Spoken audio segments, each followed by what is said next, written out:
Good morning everybody, welcome to our channel Aakash Agarwal classes. मैं हूं professor Karan Agarwal. ये है हमारा सीएमए फाउंडेशन का रिवीजन सीरीज, जिसमें मैं करण अग्रवाल आप लोगों को पिछले कुछ दिनों से मैनेजमेंट सब्जेक्ट पढ़ा रहा हूं। जी हाँ, हम लोग रिवीजन कर रहे हैं मैनेजमेंट का। बहुत ही ज़्यादा डिटेल में डिस्कशंस हो रहा है, एग्जाम्पल्स आ रहे हैं, कॉन्सेप्ट्स क्लैरिटी जो हम लोग हमेशा से चाहते हैं सब्जेक्ट में, कोई भी सब्जेक्ट हो जहाँ पर हम लोग कॉन्सेप्चुअल क्लैरिटी चाहते हैं, वो हम लोग करने की कोशिश कर रहे हैं, राइट। अब तक हम लोग फर्स्ट 2 चैप्टर्स जो है मैनेजमेंट के 2 चैप्टर्स जो है वो कंप्लीट कर चुके हैं। आज हम लोग जो है चैप्टर नंबर 3, मैनेजमेंट का चैप्टर नंबर 3 आपके मॉड्यूल में स्टडी नोट नंबर 11 है, क्योंकि वहाँ पर दूसरा भी सब्जेक्ट है, इकोनॉमिक्स है और मैनेजमेंट है। तो मैनेजमेंट का लेकिन ये चैप्टर नंबर 3 है, जिसका नाम है लीडरशिप एंड मोटिवेशन। हम लोग ये चैप्टर आज हमारे इस वीडियो में देखने वाले हैं, जिसमें से first half of the chapter leadership जो है वो मैं आप लोगों के साथ डिटेल में डिस्कस करने वाला हूँ, राइट। लीडरशिप एंड मोटिवेशन इस चैप्टर के 2 पार्ट्स हैं, जिसमें से हम लोग आज के लेक्चर में लीडरशिप को देखने की, समझने की कोशिश करने वाले हैं, right. So on this note let us begin. बहुत ही पॉजिटिव नोट पर हम लोग एक बहुत अच्छा सा एनर्जी बनाकर लीडरशिप, क्योंकि एक बहुत इंपॉर्टेंट चैप्टर है आपके एग्जाम पॉइंट ऑफ व्यू से। लीडरशिप बहुत एक इम्पॉर्टेंट टॉपिक भी है, एक ऑर्गेनाइजेशन पॉइंट ऑफ व्यू से। हम लोग 12th स्टैंडर्ड में इसके बारे में पढ़ चुके हैं, प्रीवियस सेशंस में भी हमने थोड़ा सा इसके ऊपर डिस्कशन किया हुआ है फंक्शंस ऑफ मैनेजमेंट में। तो आज हम लोग डिटेल में लीडरशिप, उसके वेरियस स्टाइल्स एंड कैसे इफेक्टिव लीडरशिप हो सकती है, कैसे उसे ट्रेन किया जा सकता है, वगैरह वगैरह, ये सब चीज़ें देखने वाले हैं, right. So just leave it to Karan sir. Topic बहुत बड़ा है, मुझे पता है, बहुत ही कॉम्प्रिहेंसिव टॉपिक है, लेकिन करण सर अपने एक तरीके से, एक यूनिक स्टाइल से जो है आपको, आपके लिए सब्जेक्ट, ये टॉपिक जो है इजी करने की कोशिश करेंगे। आप देख ही रहे हो कि कैसे मैं ऑलरेडी आपके लिए जो है इंपॉर्टेंट चीज़ें, मतलब जो हम डिस्कस करने वाले, जहाँ से कॉन्सेप्ट समझ में आने, ऑलरेडी मैं आप लोगों के लिए मार्क करके लेकर आया हूँ। ऐसा नहीं है कि जो हाईलाइट नहीं किए वो इंपॉर्टेंट नहीं, but understanding point of view से मैं इंपॉर्टेंट जहां पर भी जो चीज़ें हैं जो मैं डिस्कस करने वाला हूँ, वो ऑलरेडी आप लोगों के लिए मार्क करके लेकर आया हूँ, जिसके ऊपर हम लोग ज़्यादा फोकस करने वाले हैं, एंड पूरा टॉपिक जो है बहुत अच्छी तरीके से कवर करने वाले हैं, right. So for the next 1 hour और सो, 1 घंटा भर तकरीबन हमें इसमें लगने वाला है। तो हम पूरा एनर्जी, पूरा फोकस के साथ जो है यहाँ पर ध्यान देंगे, एंड आज हम फटाफट से ये लीडरशिप जो है वो कंप्लीट कर देंगे, राइट, ताकि फिर हमारे लिए काम आसान हो जाए। बस ऑब्जेक्टिव सॉल्व करें एंड हम लोग मार्क्स स्कोर करें। Okay, so let us begin leadership. अभी सबसे इंपॉर्टेंट चीज देखिए कि एक ऑर्गेनाइजेशन के अंदर बहुत सारे रिसोर्सेस हैं, उसमें से एक इंपॉर्टेंट रिसोर्स है human being, the human resource. अभी ये क्या बोला जा रहा है, यहां पर देखेंगे हम लोग, human beings are the most dynamic elements of management. जितने भी बाकी एलिमेंट्स है मैनेजमेंट के, उसमें ह्यूमन बीइंग सबसे ज्यादा जो है डायनेमिक है, एंड बाकी जो फैक्टर्स ऑफ प्रोडक्शन है वो बस डॉर्मेंट है, वो आराम कर रहे हैं, वो सो रहे हैं, वो बिल्कुल भी एक्टिव नहीं है। बट ये जो एस्पेक्ट ऑफ मैनेजमेंट है, ह्यूमन बीइंग, ये सबसे ज्यादा एक्टिव है, ये सबसे ज्यादा डायनामिक है, ये सारे बाकी फैक्टर्स को काम पर लगा सकता है, राइट। इसीलिए ये कहा गया है कि human being is the most active and most dynamic element, and बाकी के सारे फैक्टर्स ऑफ प्रोडक्शन जो है वो बहुत ही डॉर्मेंट फैक्टर्स हैं। तो अभी ह्यूमन बीइंग का क्या काम है? ह्यूमन बीइंग का काम है ऑर्गेनाइजेशन के अंदर डायरेक्शन, है ना। ह्यूमन बींग्स, ह्यूमन रिसोर्स अलग अलग जगहों पर ऑर्गेनाइजेशन में काम कर रहे हैं, जैसे कोई लेबर है, कोई ऑपरेटर लेवल पर है, कोई एग्जीक्यूटिव लेवल पर है, कोई मैनेजर है। तो ये सारे रोल्स ह्यूमन बींग्स निभा रहे हैं, अपने आप में सारे रोल्स बहुत ही डायनामिक है, जिसमें से एक रोल, एक फंक्शन आ जाता है डायरेक्शन का, जो हम लोग बहुत डिटेल में चैप्टर नंबर 2 में देख चुके हैं। अभी डायरेक्शन क्या करता है? Direction includes supervision, yes, supervise करना, ओवरऑल कंट्रोल करने के लिए कि एक्टिविटीज अच्छी से हो रही है कि नहीं एम्प्लॉयज की, एम्प्लॉयज को लीड करना, एम्प्लॉयज को मोटिवेट करना और उनके साथ कम्युनिकेशन बनाए रखना, ये सारी चीजें इंक्लूड हो जाती है अंडर डायरेक्शन। ये एक इंपॉर्टेंट एमसीक्यू क्वेश्चन है, इसको प्लीज मार्क करेंगे आप लोग। देखो, कॉन्सेप्ट के साथ साथ क्वेश्चंस जो आ सकते हैं वो भी हम लोग डिस्कस कर रहे हैं लेक्चर के अंदर, right. So directing is involving communication, it is involving supervision of employees, leading and motivation of the employees। इसमें से एक इंपॉर्टेंट फंक्शन बन जाता है लीडिंग द एम्प्लॉयज, जहां से पैदा होता है the concept of leader, the concept of leadership, जो आज का हमारा टॉपिक है। डायरेक्टिंग फंक्शन के अंदर लीडरशिप लीडिंग आ रहा है। अभी मैनेजर्स और supervisors at all levels are acting as leaders. हर लेवल पर जहां पर भी कोई मैनेजर है या कोई सुपरवाइजर है, वो एक तरीके से एक लीडर की तरह एक्ट कर रहा है, जिसके हाथ के नीचे सबऑर्डिनेट्स है कई सारे, जिन सबऑर्डिनेट्स को उसे ऑर्गेनाइज तरीके से, हार्मोनाइज तरीके से उनसे काम करवाना है। It is the responsibility of that manager और द सुपरवाइजर कि बाकी के सारे जो सबऑर्डिनेट्स हैं वो एक ऑर्गेनाइज तरीके से, एक हार्मोनाइज तरीके से, कोऑर्डिनेटेड मैनर में सारे के सारे काम कर रहे हैं, सो दैट सबके एक्शंस जो है वो एक ही डायरेक्शन में जा रहे हैं towards the attainment of goals.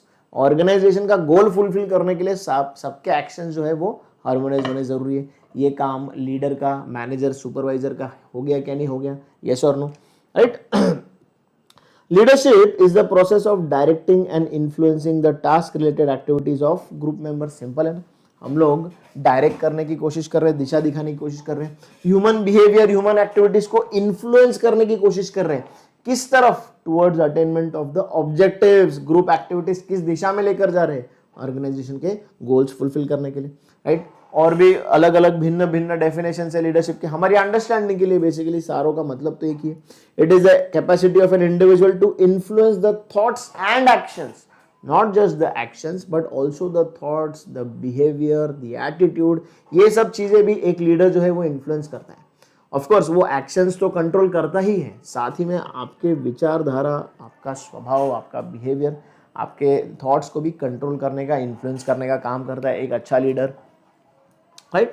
According to Davis, अभी अगेन यहाँ पर कई सारे डेफिनेशंस किन लोगों ने दिए हुए वो आप लोगों को पढ़ने हैं। मैं हर बार आप लोगों को ये बात बताता हूँ, ये आपको पढ़ने हैं डेफिनेशंस, ऑल्दो सबकी मीनिंग ऑलमोस्ट सेम ही रहते हैं, पर किसने क्या दिया है हमको पता होना चाहिए।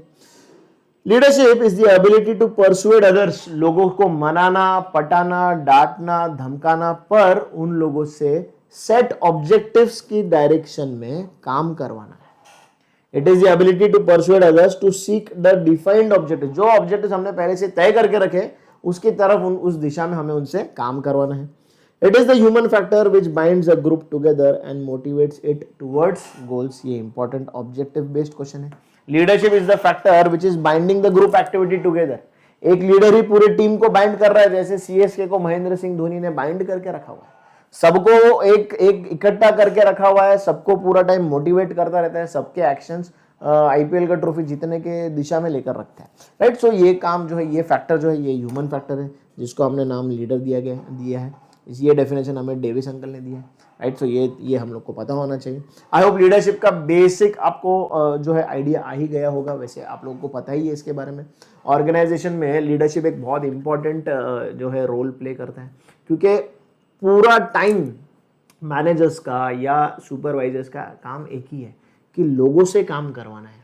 याद है क्या, मैनेजमेंट का हमने डेफिनेशन लेक्चर नंबर 1 में देखा था, getting things done through people.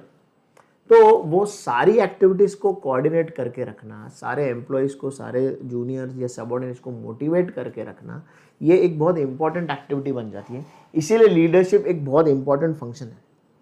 ये हम लोगों ने कितने अलग अलग तरह के लीडर्स हमारे कंट्री में देखे हैं, भले ही वो फिर हमारे फ्रीडम फाइटर्स हो जिन्होंने फ्रीडम स्ट्रगल हमारा लीड किया था, फॉर एग्जांपल भगत सिंह या सुभाष चंद्र बोस या महात्मा गांधी जी।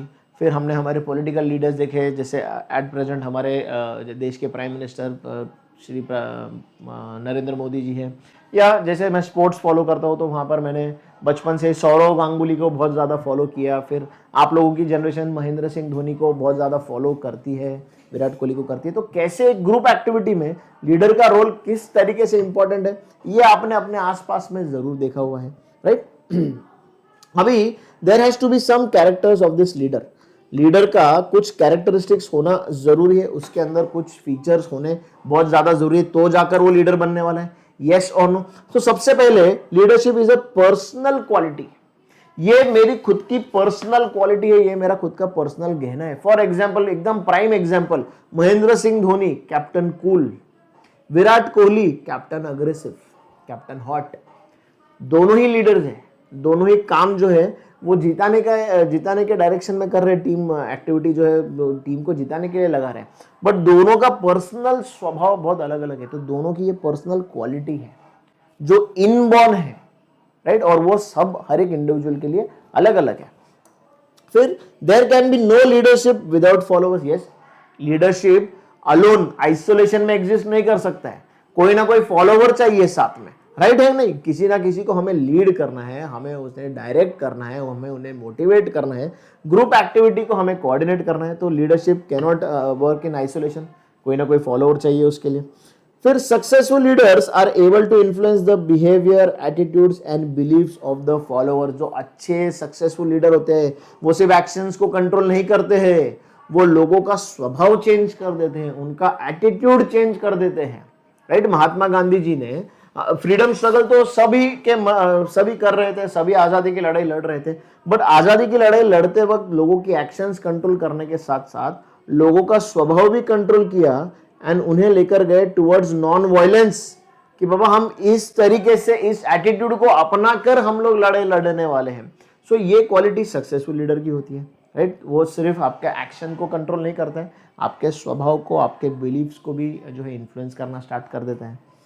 फिर leadership comes out of this common goal achieve करने के लिए लीडरशिप आ जाता है। हम लीडर क्यों चाह रहे हैं? ताकि वो हमें लेकर जाए, वो बांध कर अगर हमें लेकर जाए एक कॉमन गोल अचीव करने के लिए।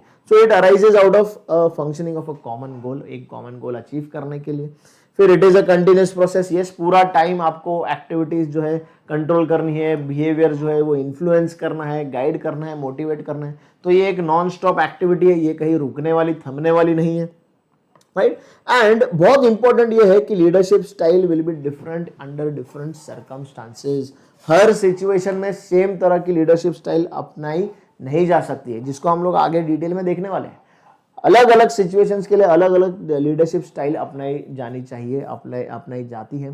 हर जगह पर हम लोग कैप्टन कूल बनकर भी नहीं रह सकते, हर जगह पर हम लोग मिस्टर अग्रेशन भी नहीं बन के रह सकते, कभी कभी उसको भी ठंडा होना पड़ता है, शांति से सोचना पड़ता है, right. So situation, circumstances determine करते हैं कि लीडरशिप पैटर्न, लीडरशिप स्टाइल कैसा होना चाहिए, right. So these are the characteristics of leadership. I hope ये समझ में आए होंगे आपको।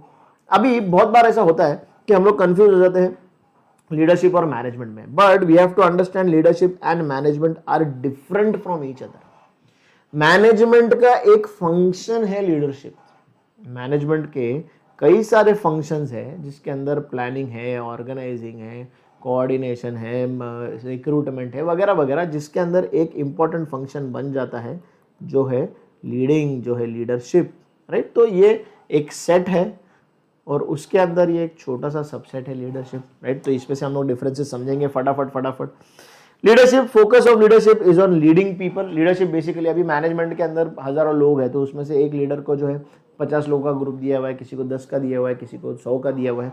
सो वहां पर हमारा फोकस लीडिंग पीपल है। मैनेजमेंट का फोकस किसके ऊपर है? मैनेजिंग वर्क के ऊपर उनका फोकस है, उनको काम करवाने से मतलब है, उनको काम करवाना है, अपना वर्क मैनेज करना है। लीडिंग किसके ऊपर फोकस कर रहा है? लोगों को इन्फ्लुएंस करने में, लोगों से काम करवाने में। Leadership has the leader follower relationship, है ना। यहाँ मैंने आपको बताया आइसोलेशन में काम नहीं कर सकते, एक लीडर भी चाहिए और फॉलोअर भी चाहिए। मैनेजमेंट में सुपीरियर और सबऑर्डिनेट वाला रिलेशनशिप है, याद है हायरार्की हम लोगों ने पढ़ा हुआ है, बराबर है क्या नहीं। तो लीडरशिप में सुपीरियर सबऑर्डिनेट, यहाँ पर लीडर फॉलोअर रिलेशन। फिर leadership is a part of management, whereas management is formal and organised group. Leadership एक पार्ट ऑफ मैनेजमेंट है, यहाँ पर मैंने आप लोग को बताया था कि ये एंटायर चीज जो है ये मैनेजमेंट है, उसमें एक छोटा सा हिस्सा जो है वो लीडरशिप है, राइट। सो ये बेसिक डिफरेंस है लीडरशिप और मैनेजमेंट में। फटाफट हम लोग qualities of a successful leader देखेंगे। चलो, ये एक इंपॉर्टेंट पॉइंट है, आपको 4 पॉइंट्स दिए होंगे और उसमें से कहा जाएगा कि which are the qualities of successful leader, A, B, C, D रहेगा, ऑल ऑफ द अबव या नन ऑफ द अबव। तो इनके हेड्स हम लोग को पता रहना चाहिए। फटाफट एक्सप्लेनेशंस तो मैं आपको देने ही वाला हूं। सबसे पहला फिजिकल एनर्जी और स्टैमिना। भैया हमारा जो लीडर है वो मजबूत चाहिए, पॉजिटिव चाहिए, बहुत सारी उसके अंदर पॉजिटिव एनर्जी चाहिए, फिजिकली स्ट्रांग चाहिए, मेंटली फिट चाहिए एकदम। बहुत हमारा जो लीडर है उसको देखते ही उसके अंदर से एक चार्म, एक एनर्जी हमें मिलनी चाहिए। ये क्वालिटी रहेंगी तो उसको फॉलो करने में भी हमें मजा आएगा। This is the reason why, देखो आप विराट कोहली को देखेंगे तो he is the fittest cricketer in the team. उसको देखकर ही हमें एनर्जी मिल जाती है कि हाँ विराट तू लड़, हम तेरे साथ में हैं। इतना फिट है बंदा। तो वो फैक्टर क्यों इंपॉर्टेंट है? क्योंकि उससे बहुत पॉजिटिविटी निकलती है, बाकी लोगों को बहुत उससे मोटिवेशन मिलता है। तो ये first and foremost important quality है, फिजिकल एनर्जी एंड स्टैमिना। फिर इंटेलिजेंस लेवल। अभी इंटेलिजेंस लेवल क्यों चाहिए? देखो, लीडरशिप ऐसा कोई बहुत सरल सिंपल काम नहीं है। वहाँ पर बहुत सारे डिसीजंस लेने पड़ते हैं, बहुत सारा एनालिसिस करना पड़ता है, राइट। तो उसके लिए जो है बहुत सारा इंटेलेक्चुअल एबिलिटी होना, फोरसाइट चाहिए, विजन चाहिए कि आगे क्या हो सकता है, ये डिसीजन लिया तो क्या हो सकता है, ये नहीं किया तो क्या हो सकता है, एनालाइज करना, सिचुएशन को ध्यान देना, क्या चल रहा है क्या नहीं चल रहा है। डिसीजन लेने के लिए भी बहुत इंटेलिजेंट क्वेश्चन इंपॉर्टेंट है। तो इसीलिए इंटेलिजेंट होना हमारा जो लीडर है, सॉरी, वो बहुत ज़्यादा ज़रूरी है। इसलिए ये एक इंपॉर्टेंट कैरेक्टर है, ये इंपॉर्टेंट जो है क्वालिटी है सक्सेसफुल लीडर की।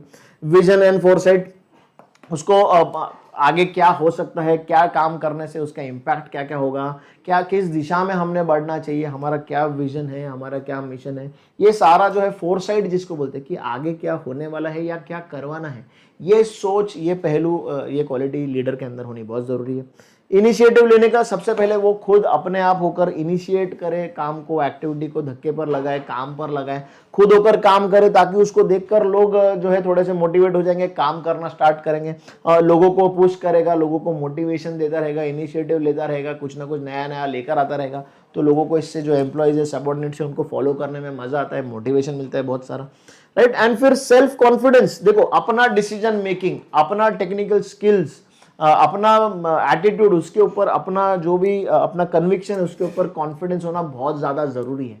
अगर मुझे मेरे डिसीजन पर या मेरी एबिलिटी पर कॉन्फिडेंस है, तो ही मेरे जो फॉलोवर्स है या सबऑर्डिनेट्स है, मेरे टीम मेंबर्स है, वो मुझे फॉलो करेंगे। सो ये बहुत इंपॉर्टेंट है। अगर कोई लीडर कंफ्यूज है तो फिर उसके अंदर कॉन्फिडेंस लेवल कम है, तो ऑब्वियसली फिर जो टीम है, मेंबर्स है या सबऑर्डिनेट्स है, वो कैसे आपके ऊपर भरोसा करेंगे भैया।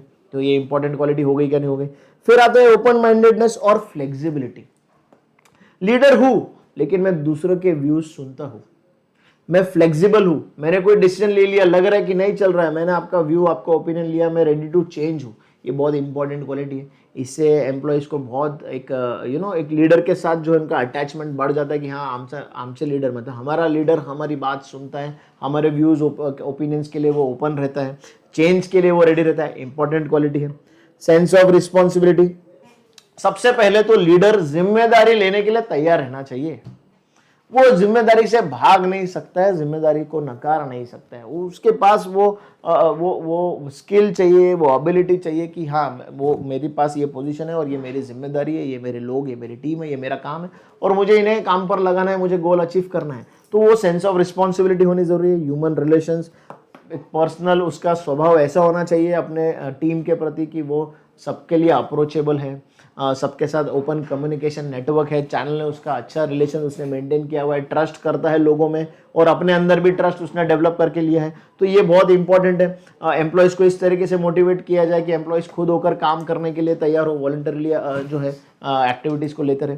तो ये इंपॉर्टेंट क्वालिटीज़ है एक सक्सेसफुल लीडर की। ये 8 जो है ये इंपॉर्टेंट क्वालिटीज़ है सक्सेसफुल लीडर के, राइट। आई होप ये समझ में आया होगा आप लोगों को। ये सारे हेड्स आप लोगों को पता रहने चाहिए। एक्सप्लेनेशन मैं आपको दे ही रहा हूँ, तो आपको ज़्यादा यहाँ पर लर्न करने का या ज़्यादा गो थ्रू करने का ज़रूरत नहीं पड़ेगा। बस आप लोग ध्यान से सुनेंगे तो हमारा काम जो है वो आसान होता जाएगा, राइट। Just a minute.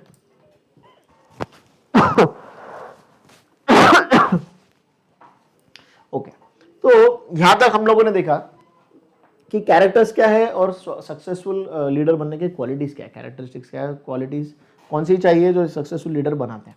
अभी हम लोग मैनेजमेंट पॉइंट ऑफ व्यू से देखेंगे तो there are various leadership styles.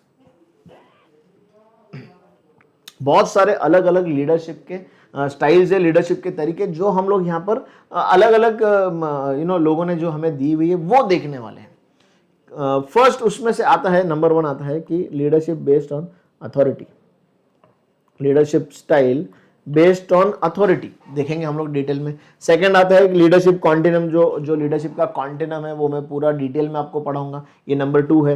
Number 3 managerial grid, ये स्टाइल हमें मिस्टर ब्लेक एंड माउंटेन ने दिए थे, सिखाए थे, इसके बारे में जो है मैनेजरियल ग्रिड हम लोग देखने वाले। और लास्ट वाला आता है system given by Rensis Likert. तो ये एक ये 2 कॉन्टिनम, ये मैनेजल ग्रिड 3 और ये 4 रेंसिस लाइकर्ट द्वारा दिया गया सिस्टम ऑफ मैनेजमेंट। ये चारों जो है वेरियस लीडरशिप स्टाइल्स की जो बात कर रहे हैं वो हम लोग अभी हमारे अगले जो पार्ट है, अगला जो सेशन है उसके अंदर देखने वाले, राइट। सो फटाफट हम लोग स्टार्ट करेंगे। सबसे पहला जो है leadership style based on authority.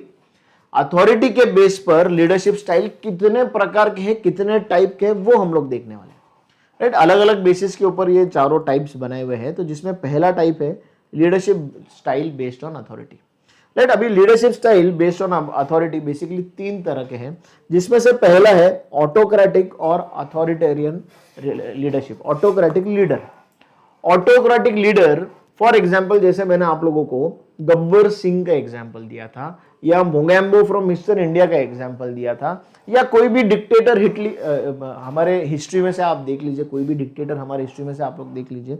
For example जो है जर्मनी के जो फेमस डिक्टेटर रहे थे एडोल्फ हिटलर। तो ये जो गब्बर सिंह है या हिटलर है, ये लोग ऑटोक्रेटिक लीडर्स है। इसका मतलब क्या? They have complete control over the subordinates. भैया सारा पावर मेरे तरफ, सारा कंट्रोल मेरे हाथ में, सारे सबऑर्डिनेट्स के पूरे एक्शंस जो है वो मेरे अकॉर्डिंग ही चलने वाले हैं। He takes all the decisions without consulting the subordinate. ये एक ऐसा लीडर या ऐसा मैनेजर है जो बिल्कुल भी अपनी जनता मतलब अपने टीम, अपने सबऑर्डिनेट्स के प्रति कोई भी भावना रखता नहीं है। उनको बिल्कुल भी कंट्रोल नहीं दिया हुआ है, पावर नहीं दिया हुआ, अथॉरिटी नहीं दी हुई। सारा पावर, सारा अथॉरिटी मेरी तरफ, मैं डिसीजन लूंगा और तुम लोग चुपचाप उसे फॉलो करोगे। मैंने तुमसे कहा कि जाओ रामगढ़ लूट कर आओ, तो वो जाएंगे, चुपचाप जाकर रामगढ़ जाएंगे, लूटेंगे और धान्य लेकर आएंगे। अगर नहीं लूट पाए तो मैं तुमको गोली मार दूंगा। तो यहाँ पर पनिशमेंट वाला जो है वो ज्यादा देखा जाता है। यहाँ पर जो है पूरा पावर, पूरा कंट्रोल जो है सेंट्रलाइज किया गया है टुवर्ड्स द लीडर। लीडर बिल्कुल भी दूसरों को कोई भी स्कोप नहीं देता है, कोई भी चांस नहीं देता है। तो ये लीडर है हमारा ऑटोक्रेटिक लीडर, ये लीडरशिप स्टाइल है, ऑटोक्रेटिक लीडरशिप स्टाइल। अब इसके भी कुछ एडवांटेजेस है, कुछ डिसएडवांटेजेस है, क्योंकि लीडर एक ही है, सारा पावर उसके हाथ ही में है। तो एडवांटेज एक है सबसे पहला कि क्विक डिसीजन मेकिंग है, किसी को पूछने की जरूरत नहीं, किसी को बताने की जरूरत नहीं, आप डिसीजन लो और अनाउंस कर दो, लोग फॉलो करना स्टार्ट कर देंगे। फिर है ये अप्रोच के वजह से जो हमारा लीडर है वो हमेशा हाईली मोटिवेटेड है, हाईली सेटिस्फाइड है।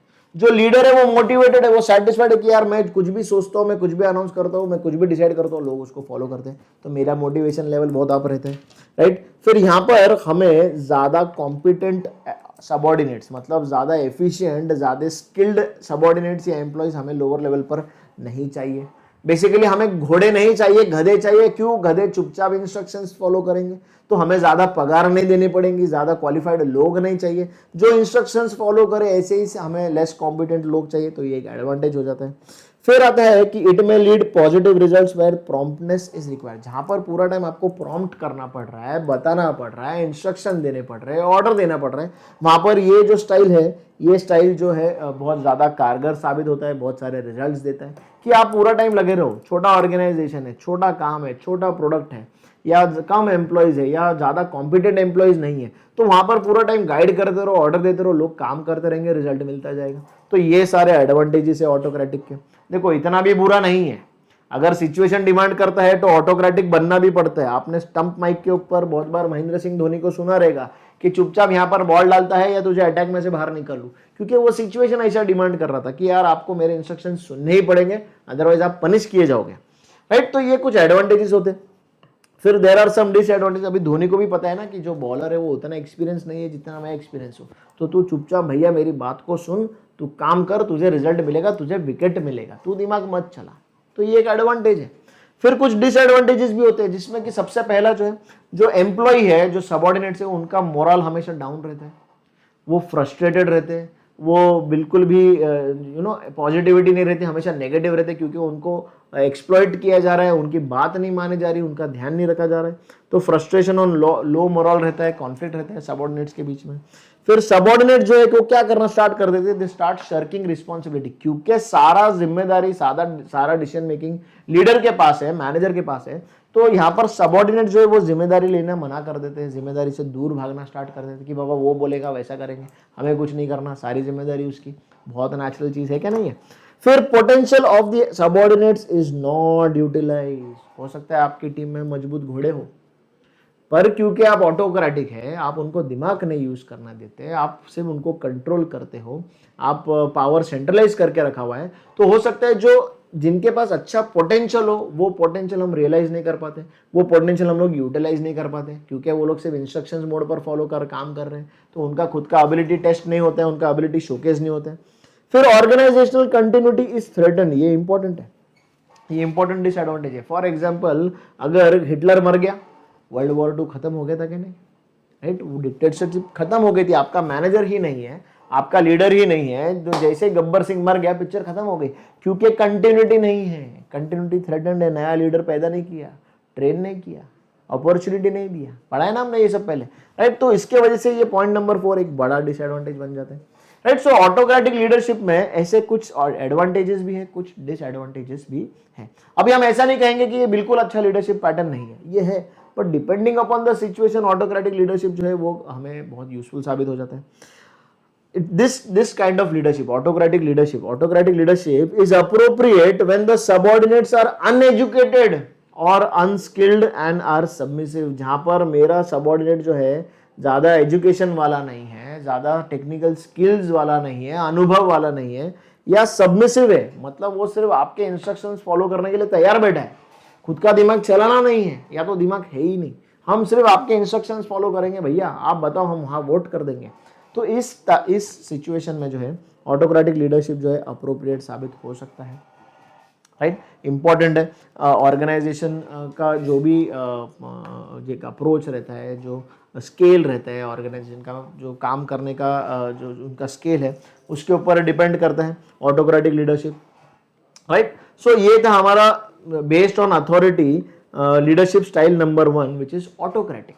अभी हम लोग आते हैं नंबर 2 पर, जो है डेमोक्रेटिक और पार्टिसिपेटिव लीडरशिप। डेमोक्रेटिक और पार्टिसिपेटिव, हम लोग एक डेमोक्रेटिक कंट्री में रह रहे हैं जहां पर हम लोग का बहुत बड़ा रोल, बहुत बड़ा से है इन फॉर्मिंग द गवर्नमेंट। हमारा वोट वहां पर मायने रखा क्या नहीं रखा, यस और हमने पार्टिसिपेट किया क्या नहीं गवर्नमेंट फॉर्म करने में।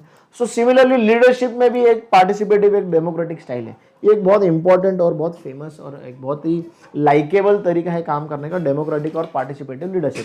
अभी इसमें क्या होता है देखो, यहां पर the leader takes the decision in consultation and participation with the subordinate. यहां पर लीडर डिसीजन ले रहा है लेकिन वो कंसल्ट कर रहा है, पार्टिसिपेशन मांग रहा है, किसका?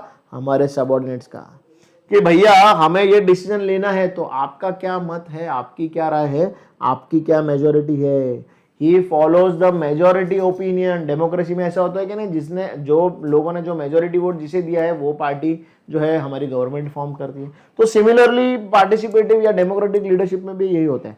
The leader does what the group wants and follows the majority decision, right? अभी यहाँ पर क्या है, यहाँ पर जो हमारे सबऑर्डिनेट्स हैं उनके लिए बहुत सारा फ्रीडम है सोचने का, समझने का, काम करने का, एक्सप्रेस करने का अपना ओपिनियन, यस और नो। सो ये वाला leadership style provides lots of freedom for thinking and expression, क्योंकि आपका लीडर आपकी बात सुनता है, आपका ओपिनियन उसके लिए मैटर करता है, आपकी कंप्लेंट सुनता होगा, आपके सजेशंस लेता होगा। सो ये वाली जो लीडरशिप स्टाइल है ये है हमारी डेमोक्रेटिक और पार्टिसिपेटिव, राइट? आई होप ये समझ में होगा। अभी अगेन इसके भी कुछ एडवांटेजेस होंगे। अभी क्योंकि हमारा लीडर पार्टिसिपेटिव है, डेमोक्रेटिक है, तो वहां पर मेरे एम्प्लॉयज जो है हाईली सेटिस्फाइड रहेंगे, यस, जॉब सेटिस्फैक्शन ज्यादा रहेगा, मोरल अप रहेगा। क्यों? भाई हमारा लीडर हमारी बात सुनता है, हमारा ओपिनियन उसके लिए मायने रखता है, मैटर करता है, वो हमारा बातों का ध्यान रखता है, डिसीजन मेकिंग में भी हमारा रोल है उसके अंदर, राइट? तो यहाँ पर जॉब सेटिस्फैक्शन बढ़ा हुआ रहता है। फिर इससे डिसीजन मेकिंग जो है सबऑर्डिनेट की बढ़ती जाती है, क्योंकि उनको अपना राय देने का मौका मिल रहा है, तो उनकी डिसीजन मेकिंग एबिलिटी में उसमें इंप्रूवमेंट होता रहता है। फिर leader multiplies his ability through the contribution of the followers. अभी यहाँ पर लीडर अकेला डिसीजन नहीं ले रहा है, लीडर अकेला रिस्पॉन्सिबल नहीं, यहाँ पर उसके फॉलोअर्स, उसका टीम, उसके ग्रुप मेंबर या सबऑर्डिनेट भी साथ में। तो यहाँ पर लीडर की एबिलिटी बढ़ रही है कि नहीं बढ़ रही है? मेरे 4 पॉइंट्स है, आपने आपके 3 पॉइंट्स और दे दिए, तो मिलकर हमारा जो है बात या काम या डिसीजन जो है ज्यादा स्ट्रांग हो जाता है, हमारा एनालिसिस मच बेटर हो जाता है। तो यहाँ पर लीडर जो है मल्टीप्लाई कर रहा है और लीडर्स फॉर्म कर रहा है ना, वो तो खुद की ताकत बढ़ रही है कि नहीं बढ़ रही है? It develops positive attitudes of the leader, right? Leader के अंदर भी एक पॉजिटिविटी बन जाती है, लीडर के प्रति भी एक पॉजिटिविटी बन जाती है, क्योंकि एक्सेप्टेंस लेवल बढ़ जाता है कि नहीं बढ़ जाता है, राइट। फिर डिसीजन मेकिंग जो है इंप्रूव हो जाता है, क्योंकि कंसल्टेशन है, सबकी राय ली जा रही है। हो सकता है कि लीडर का उस विषय में, उस सिचुएशन में थोड़ा एक्सपीरियंस कम हो या थोड़ा नॉलेज ज़्यादा ना हो, बाकी लोगों के तरफ से कुछ नया पॉइंट ऑफ व्यू मिल जाता है। बहुत कॉमन चीज़ आपने आपकी फैमिली के अंदर देखी होंगी, एक आधी बार आपका ओपिनियन पापा जो है समझ लेते हैं, सुन लेते हैं, क्योंकि कुछ ना कुछ नया है, राइट। तो यहाँ से क्या होता है, डिसीजन मेकिंग इंप्रूव हो जाता है। एंड फिर लास्ट एंड मोस्ट इंपॉर्टेंट, जो labour absenteeism and labour turnover है वो रिड्यूस हो जाता है। मतलब लोग आपके पास कंटिन्यूसली काम करेंगे, आपके प्रति लॉयल रहेंगे, काम छोड़कर नहीं जाएंगे, क्योंकि वो हाईली सेटिस्फाइड जॉब में हिस्सा है। सिंपल है। तो ये जो है इंपॉर्टेंट एडवांटेजेस है। फिर अभी इसमें डिसएडवांटेजेस भी है। सबसे पहला तो टाइम कंज्यूमिंग है, क्योंकि लीडर को बेचारे को सबको पूछना है, सबका एडवाइस, सबका ओपिनियन लेना है, तो डिसीजन मेकिंग में टाइम लग जाता है। टाइम इज मनी, याद रखेंगे इसको। फिर हमेशा इट में not yield positive results because subordinates prefer minimum interaction. जहां पर सबऑर्डिनेट्स ज्यादा इंटरेक्शन प्रीफर नहीं करते हैं, ज्यादा उनका कोई लेना देना उनको खुद को लगता नहीं है, तो ऐसी सिचुएशन में इंटरेक्शन नहीं होने की वजह से पॉजिटिव रिजल्ट नहीं मिलेगा, है ना। इसलिए तो सरकार हमेशा बोलती है ना, हमारी गवर्नमेंट हमेशा बोलती है कि वोट करो, वोट करो। 40% पब्लिक ने वोट किया, फिर 50% ने किया, फिर 60% ने किया। मतलब जितने ज्यादा लोग इंटरेक्टिव रहेंगे उतना ज्यादा बेटर जो है ऑर्गेनाइजेशन के लिए होगा क्या नहीं होगा, राइट। तो यहाँ पर क्या हो रहा है, मिनिमम इंटरेक्शन की वजह से पॉजिटिव रिजल्ट नहीं आ पा रहा है। फिर over period of time subordinates में develop the habit of expecting to be consulted. हर बार फिर सबऑर्डिनेट्स को लगेगा कि हर छोटी मोटी बात में, बड़ी बातों में हमारा ओपिनियन लिया जाएगा, हमें हमारा कंसल्टेशन लिया जाएगा, जो हर बार शायद जरूरी ना हो। रूटीन मैटर में तो ठीक है, लेकिन जहां पर बड़े पॉलिसीज रेगुलर लगाने हैं, बड़ा कोई पॉलिसी डिसीजन लेना है, कहीं नया फ्रेमवर्क बनाना है रूल्स एंड रेगुलेशंस का, ऐसा कोई बड़ा डिसीजन अगर मैनेजमेंट को लेना है, तो हो सकता है वहां पर सबऑर्डिनेट्स को कंसल्ट ना किया जाए, फिर उन्हें बुरा लग जाता है भैया, राइट। फिर sometimes consultation can be interpreted. मतलब कंसल्टेशन अगर हमारा लीडर बार बार हमसे पूछ के काम कर रहा है, तो हमें लगेगा कि यार वो इनकॉम्पिटेंट है, उसके पास डिसीजन मेकिंग पावर नहीं है, उसके पास एबिलिटी नहीं है, वो टेक्निकली स्किल्ड नहीं है, ये हमारे भरोसे पर बैठा हुआ है, हमको पूछ पूछ कर काम करता है। तो ये एक बहुत बड़ा जो है डिसएडवांटेज हो जाता है ना। हमें ऐसा लगना लग जाता है यार हमारा नेता, हमारा लीडर, हमारा मैनेजर तो हमको पूछ पूछ कर काम कर रहा है, शायद ये इनकॉम्पिटेंट है, शायद ये इनएफिशिएंट है। फिर it can become as a means of passing the buck to others. मतलब इस तरीके से हम लोग अपनी जिम्मेदारी से पढ़ना छोड़ सकते हैं, है ना, कि यार आप डिसीजन लो, यार आप बताओ क्या करना है, यार आप, मैं नहीं करता हूँ तू कर, तू नहीं करता है मैं करूँ। ये सब चीज़ हो जाती है। यहाँ पर आदमी क्या करना चालू कर देता है, अपनी जिम्मेदारी से भागना चालू कर देता है। ये अपॉर्चुनिटी मिल जाती है। अभी ऑटोक्रेटिक में लीडर खुद डिसीजन ले रहा है ना, कुछ भी हो मैं देखने वाला हूँ। पर कंसल्टेटिव में हो सकता है कि वो बोले नहीं यार तुम लोग बताओ क्या करना है। मतलब he is running away from the responsibility. ये एक डिसएडवांटेज हो सकता है। लोगों को मनाने में, परसुएड करने में, कम्युनिकेट करने में अगेन बहुत सारा टाइम जो है वो वेस्ट हो जाता है ना, क्योंकि कम्युनिकेशन चैनल बहुत बड़ा है। तो ये एक बहुत बड़ा डिसएडवांटेज है। देखो यहाँ पर बहुत मस्त तरीके से ऑटोक्रेटिक और डेमोक्रेटिक के डायग्राम्स दिए गए हैं। ऑटोक्रेटिक देखो, ये सेंटर में हमारा पूरा जो सेंटर में पावर है ये हमारे लीडर के पास है। वहाँ से पूरे इंस्ट्रक्शन जो है वो बाहर की तरफ आ रहे हैं, मतलब सारी एनर्जी जो है वो यहाँ पर बीच में सर्कल में।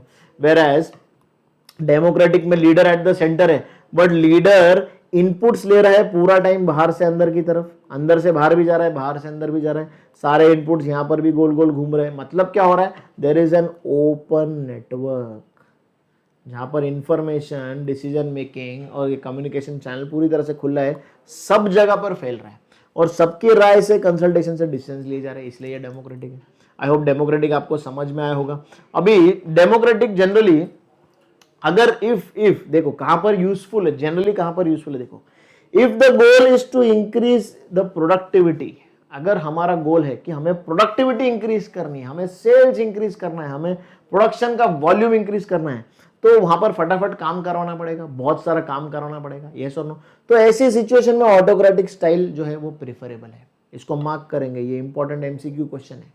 जहां पर प्रोडक्शन इंक्रीज करने की बात है, प्रोडक्टिविटी सिर्फ प्रोडक्शन से मतलब माल बनाना नहीं, आउटपुट इंक्रीज करना है, सेल्स इंक्रीज करना है, रिजल्ट ज्यादा लाना है, तो ऐसे सिचुएशन में ऑटोक्रेटिक स्टाइल जो है वो अपनानी ज्यादा प्रेफरेबल रहती है।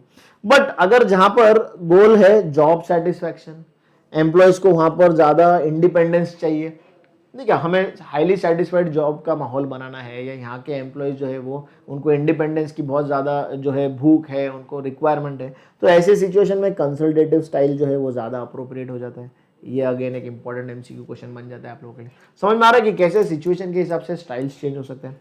तो हमारा based on authority first style था अथॉरिटी ऑटोक्रेटिक, सेकेंड था कंसल्टेटिव या डेमोक्रेटिक, एंड फिर लास्ट वाला आ जाता है जो है मेरा favourite, which is free rein और लजेस फेयर लीडरशिप।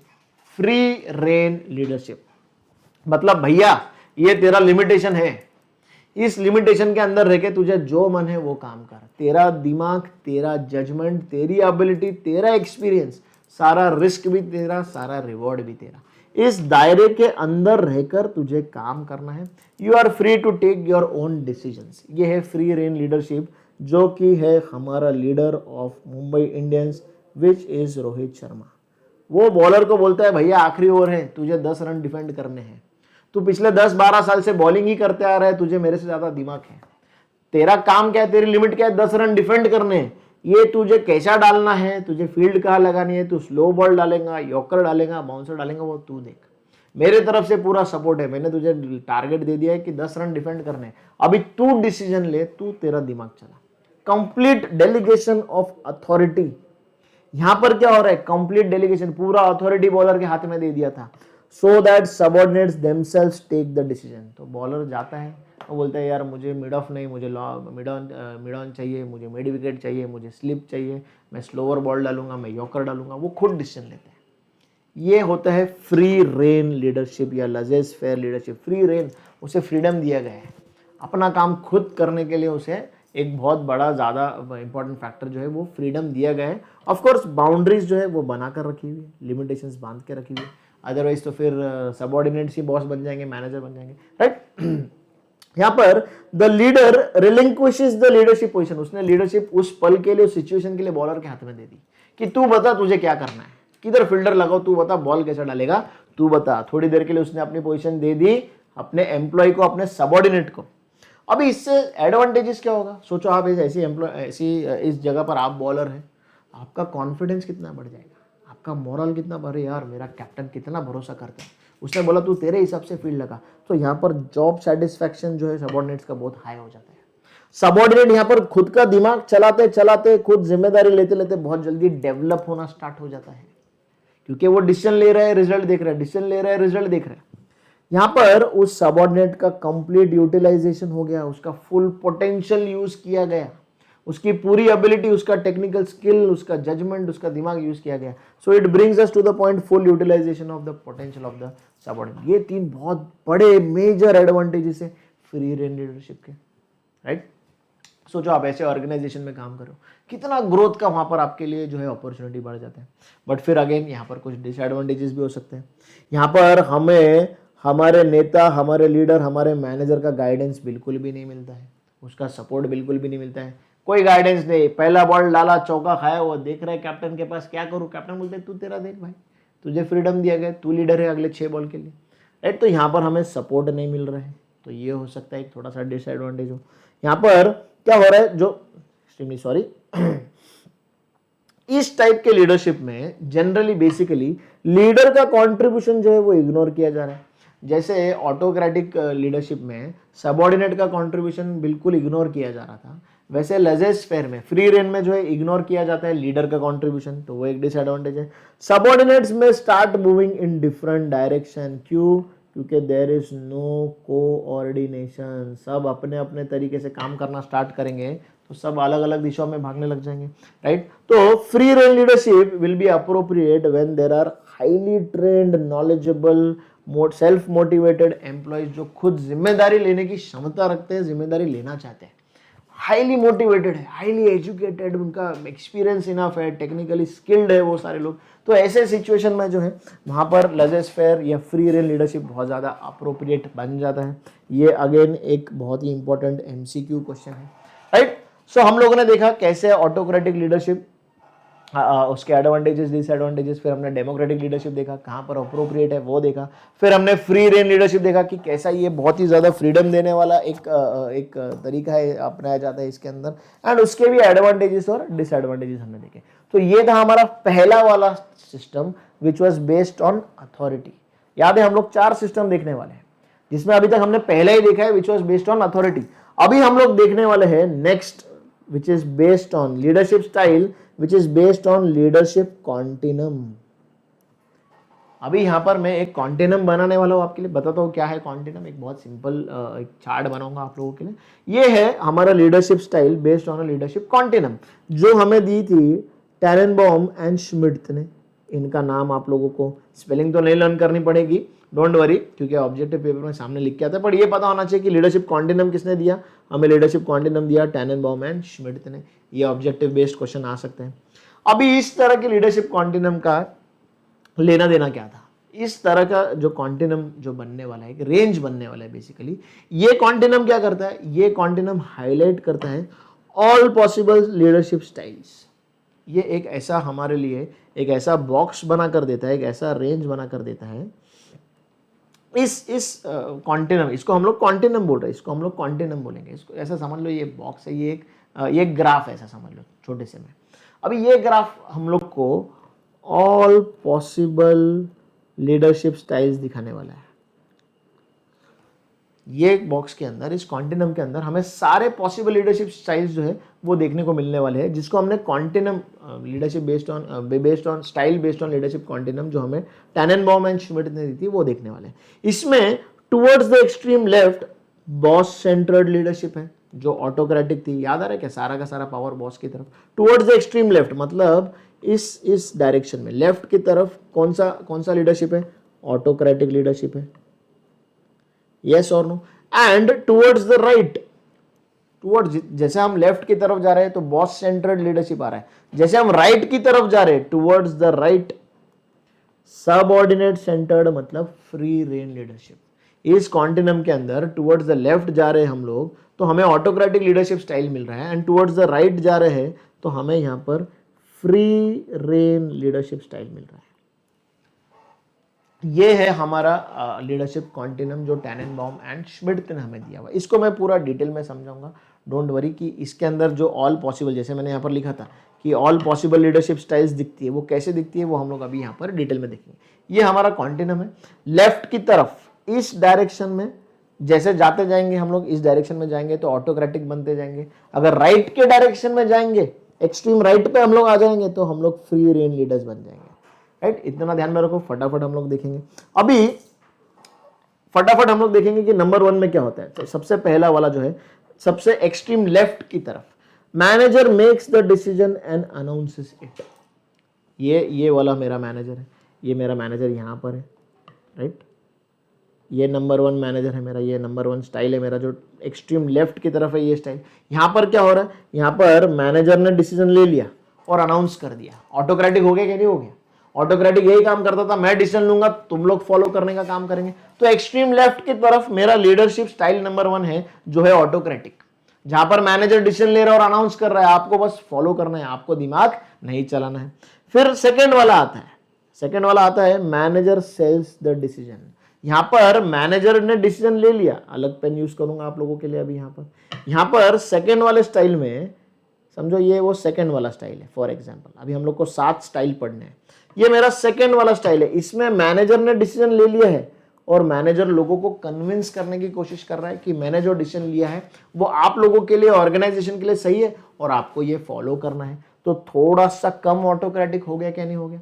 थोड़ा सा टुवर्ड्स राइट जा रहे हैं तो ऑटोक्रेटिक जो है वो कम हो रहा है क्या? नहीं।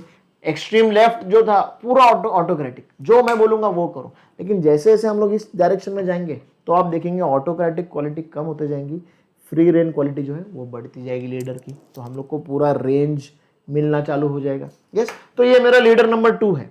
फिर आता है लीडर नंबर 3, जहां पर manager presents the ideas and invites the question.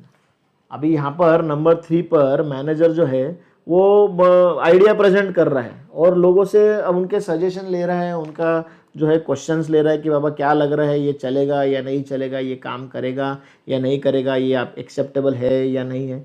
तो यहाँ पर अगेन ऑटोक्रेटिज्म थोड़ा सा कम हो रहा है। ये थर्ड टाइप का लीडरशिप है। यहाँ पर आपका पार्टिसिपेशन बढ़ना स्टार्ट हो गया क्या नहीं, आपको कंसल्ट करना स्टार्ट धीरे धीरे हो गया क्या नहीं हो गया। तो ये मेरा लीडर टाइप नंबर 3 है। यहाँ पर उसने जो है आपको आइडिया बताया और आपका सवाल खड़ा करना, आपसे सवाल लेना स्टार्ट किया, ताकि वो आपके सवाल लेंगे, आपके व्यूज लेंगे और उसको फिर जो है उसके बाद में एंड में डिसीजन लेगा, राइट। फिर नंबर 4 आता है। नंबर 4 वाला मेरा मैनेजर कैसे है, manager presents the tentative decision. भाई कच्चा पक्का है, हम सोच रहे हैं कि ये डिसीजन लेना, हम सोच रहे हैं कि इस तरीके से काम करना है। टेंटेटिव डिसीजन लेता है which will be subject to change. यहाँ पर जो मेरा चौथा वाला मैनेजर है, जो चौथा वाला मैनेजर स्टाइल है, वो क्या कर रहा है कि वो एक टेंटेटिव डिसीजन ले रहा है एंड ये डिसीजन आपका ओपिनियन, जो आप सबऑर्डिनेट हो, आपका ओपिनियन जानकर, आपकी बात सुनकर ये ओपिनियन चेंज किया जाएगा। उसने बस टेंटेटिव डिसीजन लिया, आपका एक्सप्रेशन ऑफ ओपिनियन होगा, उसके बाद वो जो डिसीजन जो है वो पूरी तरीके से चेंज कर दिया जाएगा, आपको शूट करने के तरीके से डिसीजन लिया जाएगा। तो हो रहा है वापस से फ्री रेन की तरफ जा रहे हैं क्या नहीं जा रहे, पार्टिसिपेशन बढ़ रहा है क्या नहीं बढ़ रहा है। देखो यहाँ पर हम लोग ऑलमोस्ट टुवर्ड्स द सेंटर आ गए हैं। तो यहाँ पर हम लोग डेमोक्रेटिक बन गए हैं क्या नहीं बन गए, जहाँ पर आपका कंसल्टेशन एम्प्लॉयज की तरफ बढ़ चुका है क्या नहीं बढ़ चुका है, राइट। तो हम लोग ऑटोक्रेटिक से जो राइट की तरफ मूव कर रहे हैं, तो राइट की तरफ मूव करते करते हम डेमोक्रेटिक पे आ गए और आगे जाएंगे तो हम लोग कंप्लीट फ्रीडम दे देंगे, जो है फ्री रेन लीडरशिप स्टाइल। तो ये हमारा कॉन्टिनम बन रहा है। फिर हमारा 5वां वाला है, जो हमारा 5th लीडर है, वो देखेंगे क्या करता है। Manager presents the problems, get suggestions and takes the decision. भैया ये प्रॉब्लम है, ये टारगेट है, ये गोल है, ये सिचुएशन करना क्या है तुम बताओ, तुम्हारा ओपिनियन दो, फिर डिसीजन लेंगे। तो ये हमारा 5th वाला पैटर्न हो जाता है, 5th वाला स्टाइल हो जाता है क्या नहीं, राइट। ये देखिए ये मेरा 5th वाला है कि यहाँ पर मैनेजर कंप्लीटली आपके ऊपर डिपेंडेंट है कि मैं सिचुएशन बता रहा हूं आपको, मैं टारगेट दे रहा हूं आपको, अब आप सजेशन दो कि काम किस तरीके से करना है, फिर मैं डिसीजन लूंगा, फिर मैं डायरेक्शन दूंगा। तो आपका पार्टिसिपेशन अगेन बहुत ज्यादा बढ़ गया, क्योंकि आपको यहाँ पर गोल नहीं दिया गया है, यहाँ पर आपको ऑर्डर नहीं दिया गया है, यहाँ पर आपको सिचुएशन बताया गया है, फिर आप आपका ओपिनियन दीजिए, फिर डिसीजन लिया जाएगा। तो ये हमारा 5th स्टाइल ऑफ लीडरशिप इसके अंदर कॉन्टिनम अप्रोच के अंदर हो गया। फिर है मेरा 6th वाला, manager defines the limit and ask the group to take the decision. Management ने बता दिया कि भैया मेरे को 8 घंटे के अंदर काम चाहिए, तुम बताओ किस तरीके से काम करोगे, तुम बताओ तुम्हें रिसोर्सेस क्या क्या चाहिए। तो ये मेरा थोड़ा सा नंबर 6 पर आ जाता है, जहाँ पर आप लोगों के लिए फ्रीडम थोड़ा सा ज़्यादा बढ़ गया। बस मैंने थोड़ा सा लिमिट बांध दिया है, उस लिमिट के अंदर रहकर आपको काम करना है। यस, तो ये मेरा 6th लीडर आ जाता है। एंड लास्ट जो मेरा फ्री रेन लीडर है, manager permits the subordinate to function within the limits defined by him. यहाँ पर this style involves full participation of the subordinate. Full participation of the subordinate मतलब free rein leader हो गया क्या नहीं हो गया, यस और नो। हम लोग पूरी तरीके से लेफ्ट से राइट शिफ्ट होते होते होते स्टाइल नंबर 7 पर आ गए, जो मेरा फ्री रेन लीडर बन गया क्या नहीं। कैसे फ्री रेन लीडर बन गया, देखो यहाँ पर manager has permitted the subordinate to function within the limits defined by him. पूरा पार्टिसिपेशन आ गया भैया सबऑर्डिनेट का कि बाबा मैंने बता दिया कि ये कंपनी है, ये प्रोडक्ट है, ये रिसोर्सेस है, अब तुम चलाओ, तुम काम करो, तुम डिसीजंस लो, तुम जजमेंट करो, तुम एनालिसिस लो, तुम तुम्हारे हिसाब से काम करो, सारे रिवॉर्ड्स, सारे बेनिफिट्स तुम लोगों को मिलना स्टार्ट करेंगे। तो कंप्लीट फ्री रेन यहाँ पर आ गया है। तो ये था नथिंग बट द कॉन्टिनम जो टैननबॉम और श्मिड्ट ने हमको दिया था। ये लीडरशिप कॉन्टिनम है। This is nothing but the leadership continuum, जो हमें बेसिकली रेंज दिखा रहा है, स्टाइल्स दिखा रहा है। जहां पर एक्सट्रीम लेफ्ट में मेरा ऑटोक्रेटिक स्टाइल ऑफ लीडर था और एक्सट्रीम राइट में मेरा फ्री रेन लीडरशिप स्टाइल था, और बीच में ये जो है ये हमारे सारे रेंज थी, राइट। तो this is basically our continuum approach. I hope ये आप लोग को समझ में आया होगा। मैंने स्टार्ट में कहा था कि it will give us all possible leadership styles. Yes, तो ये हमें टैननबॉम एंड श्मिड्ट ने बताया था ये approach. It is based on the leadership continuum जो मैंने आप लोगों के लिए ड्रॉ किया था। वाइल चूजिंग, अभी क्या होता है, इतने सारे अप्रोचेस हैं, इतने सारे ऑप्शंस हैं हमारे सामने, तो डिफिकल्ट हो जाता है कि कैसे चूज किया जाए, बराबर है कि नहीं, कौन सा लीडरशिप स्टाइल चूज किया जाए। सो while choosing the appropriate style a manager should consider the following factors. अभी ये कॉन्टिनम अप्रोच में इतने सारे वैरायटी रेंज है लीडरशिप स्टाइल्स की, तो कौन से फैक्टर्स कंसिडर किए जाए। Number 1, forces factors in the manager. Manager खुद कैसा है, खुद कितना टेक्निकली साउंड है, कितना कॉन्फिडेंट है, क्या बिलीव करता है, पावर सेंट्रिक है मतलब ऑटोक्रेटिक है, या मतलब लोगों का रोल जो है वो बढ़ाने में बिलीव करता है, कॉन्फिडेंस है अपने लोगों के अंदर, उसका लीडरशिप स्टाइल का पसंद कैसा है। जैसे रोहित शर्मा का स्टाइल अलग है, महेंद्र सिंह धोनी का स्टाइल अलग है, राइट। सो ये प्रॉपर्टी, ये फोर्स मैनेजर के अंदर वाला फोर्स था, तो ये इंपॉर्टेंट फैक्टर है, राइट। फिर दूसरा फैक्टर है forces in the subordinate. Subordinates का स्वभाव कैसा है, मतलब वो डायरेक्शंस लेना चाहते हैं क्या, कंट्रोल चाहते हैं क्या, या इंडिपेंडेंस चाहते हैं, वो स्किल्ड इनफ है या नहीं है, एफिशिएंट है या नहीं है, वो डिसीजंस ले सकते हैं या नहीं ले सकते हैं, वो कम्युनिकेशन के लिए ओपन है या नहीं है। तो these are forces in the subordinate, ये इंपॉर्टेंट फैक्टर है। फिर लास्ट में फोर्सेस इन द सिचुएशन। भैया प्रॉब्लम बहुत ज्यादा बड़ा है, टास्क बहुत ज्यादा डिफिकल्ट है, यहाँ पर बहुत सारा एबिलिटी, बहुत सारा स्किल्स चाहिए, मेरा टीम उतना स्पेशलाइज्ड नहीं है, तो यहाँ पर मैं ऑटोक्रेटिक लीडर बन जाऊँगा। मैं ऑटोक्रेटिक लीडर क्यों बना, क्योंकि मेरा सिचुएशन आज ज़्यादा डिफिकल्ट है, मुझे लग रहा है कि टारगेट आसानी से चेज हो जाएगा, तो महेंद्र सिंह धोनी कभी बैटिंग के लिए नहीं आता। ऑफकोर्स अभी तो थोड़ा सा अभी उसका रिटायरमेंट का एज हो गया, बट इससे पहले आपने देखा होगा इतने सालों से कि जहाँ पर थोड़ा सा टारगेट आराम से किया जा सकता था, तो वो कभी बैटिंग करने के लिए नहीं आता था, कंट्रोल लेने के लिए नहीं आता था। बट जहां पर सिचुएशन खराब है, 8 का 9 का एवरेज चाहिए रहता था, हमेशा महेंद्र सिंह धोनी बैटिंग करने के लिए आते थे, क्योंकि वो कंट्रोल करना चाहते थे। क्यों कंट्रोल करना चाहते थे, क्योंकि सिचुएशन वैसा बन गया था। सो लीडरशिप स्टाइल डिटरमाइन करने के लिए ये सारे फोर्सेस जो है ये इंपॉर्टेंट बन जाते हैं। हमने ऊपर लाइन देखा था कि while choosing the appropriate style a manager should consider the following factors। ये 3 फैक्टर्स कौन से, forces in the manager, forces in the subordinates and forces in the situation. इन तीनों को देखते हुए, कंसिडर करते हुए जो कॉन्टिनम में वेरियस स्टाइल्स है उसमें से कुछ एक जो है वो चूज किया जा सकता है। आई होप लीडरशिप कॉन्टिनम आप लोगों को समझ में आया होगा, राइट। आगे बढ़ेंगे फिर हम लोग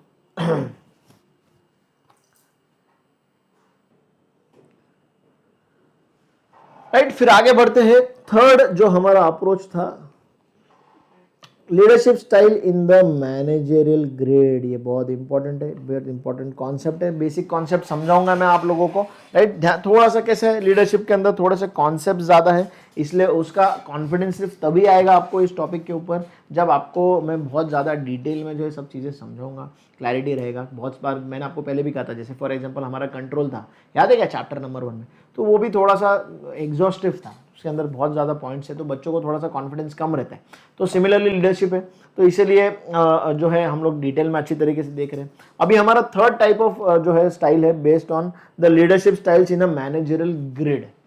ग्रिड नाम देख के ये समझ में आ रहा है कि ये एक तरह का ग्रिड बना हुआ है। यहाँ पर इस ग्रिड के अंदर ध्यान से देखेंगे, फॉर एग्जाम्पल ये हमारा एक्स एक्सिस है और ये हमारा वाई एक्सिस है। ध्यान से देखेंगे यहाँ पर, यस, अभी तक तो फिलहाल हमें सिर्फ यही समझा है, राइट। अभी ये ग्रिड क्या है, किसने बनाया वो देखेंगे, फिर मैं आपको एक्सप्लेन करूंगा फटाफट, बहुत जल्दी से। ये अभी दिस ग्रिड जो लीडरशिप स्टाइल है ये डेवलप किया गया था Robert Blake and Jane Mouton द्वारा। ये आप लोगों को लर्न करके रखना है please. Managerial grid, Robert Blake and J Mouton. फिर लेंसिस लाइकर्ट का सिस्टम है, इससे पहले फिर हमने टैननबाउम और श्मिट का कॉन्टिनम अप्रोच देखा, तो इसके ऊपर ऑब्जेक्टिव आ सकते हैं, राइट। तो managerial grid given by Robert Blake and Jane Mouton. अभी इसमें द ग्रिड हैज 2 डायमेंशंस। एक है कंसर्न फॉर पीपल, जो है मेरा एक्स एक्सिस के ऊपर, ये देखो concern for people, and Y axis के ऊपर वाई एक्सिस के ऊपर मेरा कंसर्न ऑफ पीपल है, एंड एक्स एक्सिस के ऊपर मेरा कंसर्न फॉर प्रोडक्शन है। तो यहाँ पर 2 डायमेंशंस हो गए क्या, नहीं हो गए, यस और नो। एक हो गया मेरा कंसर्न फॉर प्रोडक्शन, दूसरा मेरा हो गया कंसर्न ऑफ पीपल। ये 2 मेजर फैक्टर्स हो गए क्या, नहीं हो गए, प्रोडक्शन और पीपल, राइट। तो अभी ये अप्रोच इन 2 फैक्टर्स को ध्यान में रखते हुए बनाया गया है। ये ग्रिड इन दोनों फैक्टर्स को ध्यान में रखते हुए बनाया गया है। कंसर्न फॉर पीपल में इंक्लूड गुड वर्किंग कंडीशंस, उनके लिए सिक्योर साउंड एनवायरनमेंट होना चाहिए, हाइजीनिक होना चाहिए, उनको उनकी एबिलिटी के हिसाब से काम मिलना चाहिए, उनके ऊपर ट्रस्ट होना चाहिए, लीडरशिप का मैनेजमेंट का जो लीडर का जो है उनका जो मान सम्मान बनाए रखना चाहिए, उनको जिम्मेदारी बढ़नी चाहिए, उनको मोटिवेशन इनफ मिलना चाहिए। तो ये कंसर्न फॉर पीपल हो गया कि नहीं हो गया। फिर आता है concern for production. Concern for production मतलब आपका इफेक्टिविटी बढ़ना चाहिए, आपका आउटपुट बढ़ना चाहिए, आपका एफिशिएंसी बढ़ना चाहिए, वॉल्यूम आउटपुट बढ़ना चाहिए, आपकी services, quality of staff services वो बेटर रहनी चाहिए। तो ये जो सारे फैक्टर्स है they are talking about concern for production. ये बात कर रहे हैं प्रोडक्शन बढ़ाने की। ये जो पहले जो सारे फैक्टर्स है जो मैंने डिस्कस किए ये सारे कंसर्न फॉर पीपल है। तो इन दोनों कॉन्सेप्ट्स को ध्यान में रखते हुए ये मैनेजरल ग्रिड बनाया गया है। यहां पर हम लोग एक्स एक्सिस पर मतलब हमारा एक्स कोऑर्डिनेट जो है वो प्रोडक्शन है। ये देखो मैं लिखता हूं यहां पर एक्स कोऑर्डिनेट मेरा प्रोडक्शन है और वाई कोऑर्डिनेट जो है वो मेरा पीपल है। एक्स और वाई कोऑर्डिनेट एक ग्राफ के अंदर रहते हैं, मालूम है ना आप लोगों को। तो हम लोग इसके अंदर ये ग्रिड जो है 9x9 का है, देखो यहाँ पर 9x9 का ये ग्रिड है। तो 9x9 मतलब there are approximately 81 styles, 81 different styles है लीडरशिप की अकॉर्डिंग टू दिस ग्रिड। इस ग्रिड ये जो सिस्टम इन दोनों भाइयों ने डेवलप किया उसके अकॉर्डिंग 81 डिफरेंट मैनेजरल स्टाइल्स है, लीडरशिप स्टाइल्स है इनके हिसाब से, जो कंसिडर करते हैं दो फैक्टर्स, एक कंसर्न फॉर प्रोडक्शन और दूसरा कंसर्न फॉर पीपल। अभी इसमें हम लोगों को केवल 5 ही ध्यान से समझने हैं। ये नंबर 1, ये नंबर 2, ये 3, ये 4 और ये 5। हम लोग को 5 ही समझने हैं। सबसे पहला फैक्टर ध्यान से देखेंगे, मेरा कोऑर्डिनेट है 1,1 मतलब मेरा कंसर्न फॉर प्रोडक्शन जो एक्स एक्सिस पे है, जो एक्स कोऑर्डिनेट है 1 है और कंसर्न फॉर पीपल भी 1 ही है जो इस पोजीशन पे है। अभी इसका मतलब ये आदमी, ये लीडर कैसा है, उसको ज्यादा प्रोडक्शन की भी पड़ी हुई नहीं है, ज्यादा लोगों की भी पड़ी हुई नहीं है, एकदम लेजी तरह का आदमी है ना। देखो जरा, प्रोडक्शन पे भी एक ही पॉइंट मिल रहा है, पीपल पे भी एक ही पॉइंट मिल रहा है। मतलब क्या हो रहा है, मतलब इसका कंसर्न ना तो लोग है ना तो काम है। बहुत सारा लेजी तरह का अप्रोच है, लेजी तरह का लीडर है हमारा। देखो ये है मेरा स्टाइल नंबर 1, स्टाइल 1,1 मतलब एक्स कोऑर्डिनेट 1 और वाई कोऑर्डिनेट 1। ये इस स्टाइल को नाम दिया गया है इम्पॉर्विश्ड और द इनडिफरेंट, मतलब low production and low people. Production के ऊपर भी एक ही है, पीपल के ऊपर भी एक ही है। तो ये लो प्रोडक्शन और लो पीपल है, मतलब it is a very lazy approach.